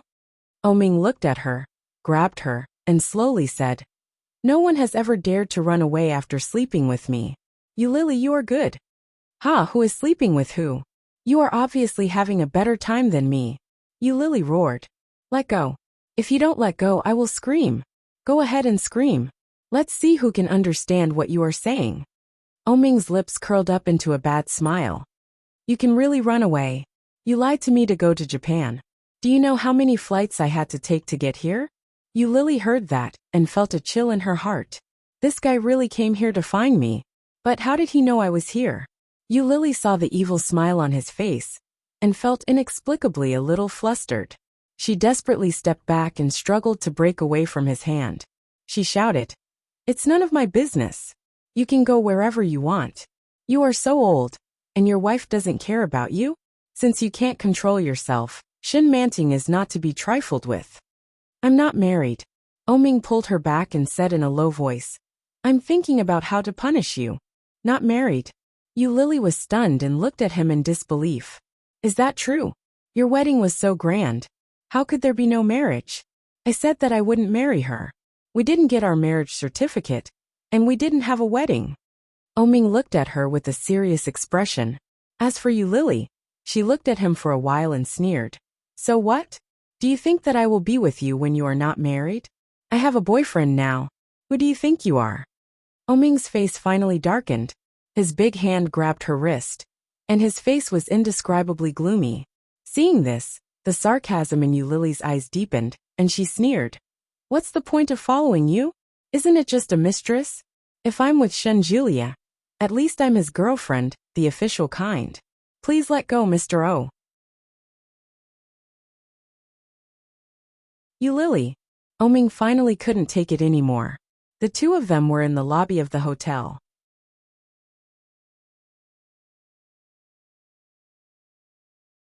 Chapter 10:31. The crowd was looking at them, and Lily felt a little embarrassed. She lowered her head and said, "You'd better let go. If you don't, I'll scream." "Enough." Oming lowered his voice as if he was dealing with an ignorant child. Which room do you live in? Does that mean I have to live in the same room with her? Bah!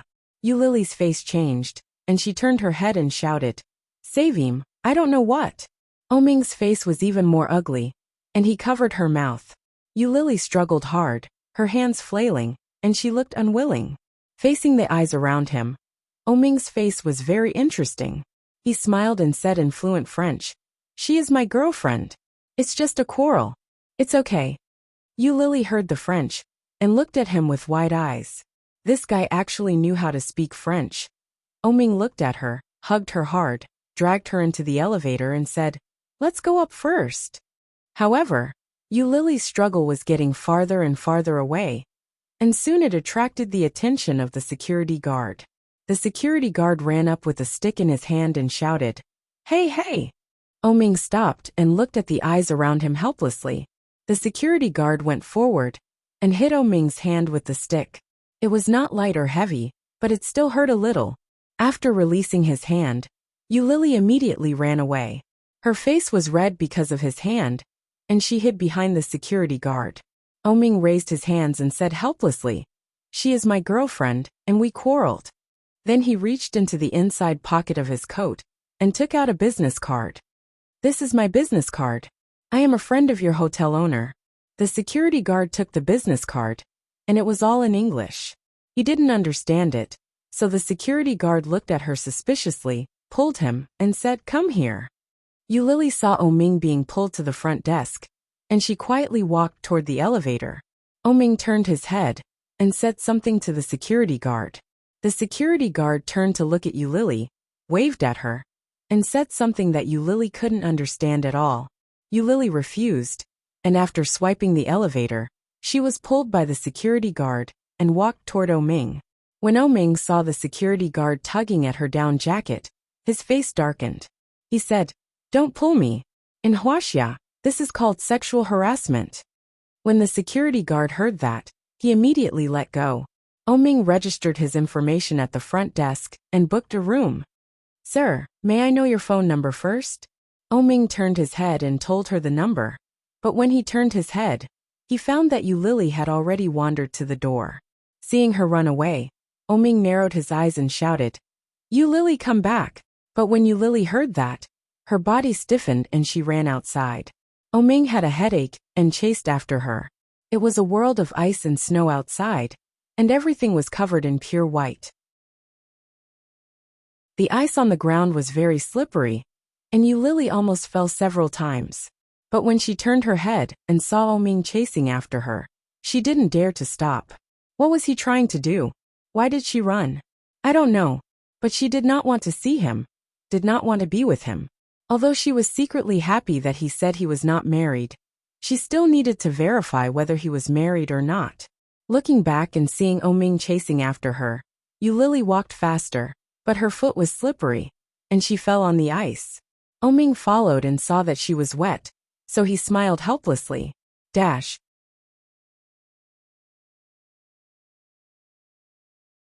Chapter 1032.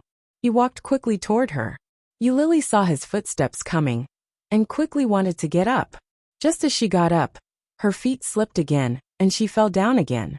Oming went forward, and lifted her up under her armpits. Seeing her dressed like a dumpling, he said with a smile, Fortunately, you are wearing thick clothes, or you will hurt. Oming patted the snow on her body, and looked at her helplessly. It's cold outside. Let's go back to the hotel and talk. He looked like he was coaxing a child. What the hell? Yulily's face became serious. She turned around and said, I have nothing to say to you. You can go. I came to find you, and I will take you with me. To find me? Yulily's heart fluttered. She turned her head and sneered. Why do you want to find me? I am not your wife. But after saying that, Yulily felt a strong sense of jealousy. What the hell? She turned her head and saw Oming with a faint smile on his face. Yulily wanted to bite her tongue, but soon she put on a straight face and said, Sure enough, Qianqian is right. You are a scumbag. On the one hand, you don't let go of your old mistress, and on the other hand, you are reluctant to give up the Shen family. Bah! Oming was even more helpless. He frowned and reached out to pinch her nose. He said, I said I am not married. How many times do I have to say it to make you understand? Lily slapped his hand away irritably and said angrily, Hey, I don't believe it. If you want to break off the engagement, you would have done it long ago.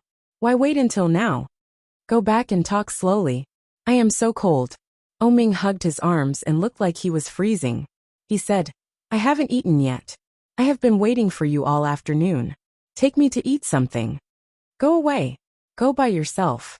It's none of my business. Lily looked at him and shook his hand off. I have a boyfriend now. He is coming.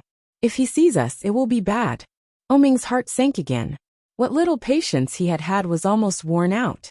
His face was not very good. He said, Break up with him and be with me. I will marry you. It was a domineering order, but the last 3 words made Lily's body stiffen again. In this kind of situation, saying those 3 words was like giving alms to her. Lily turned around and glared at Oming. She pushed him away and turned to walk in the other direction of the hotel.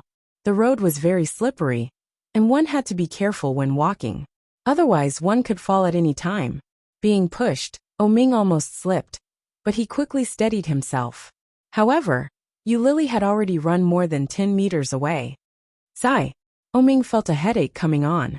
When this woman became stubborn, she was like a crab. You stop. But Lily didn't listen. She turned her head and shouted, F*CKU. Who wants you to marry me? You be *TH, I don't want you. Lily. Stop. Oming was so cold that he was shivering. He chased after her with cold breath. I have a secret to tell you. Really wait for me. Lily didn't listen at all. She just went into a coffee shop. Oming chased after her. The coffee shop was so warm that he sighed. When he looked for Lily again, she was gone. You're tuning in to the Li Mei's Wuxia Whispers YouTube channel. We're so grateful for your support.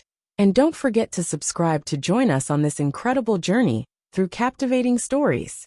Your generosity through donations truly makes a world of difference, as it's the primary source of revenue that allows me to expand and enhance this channel for you.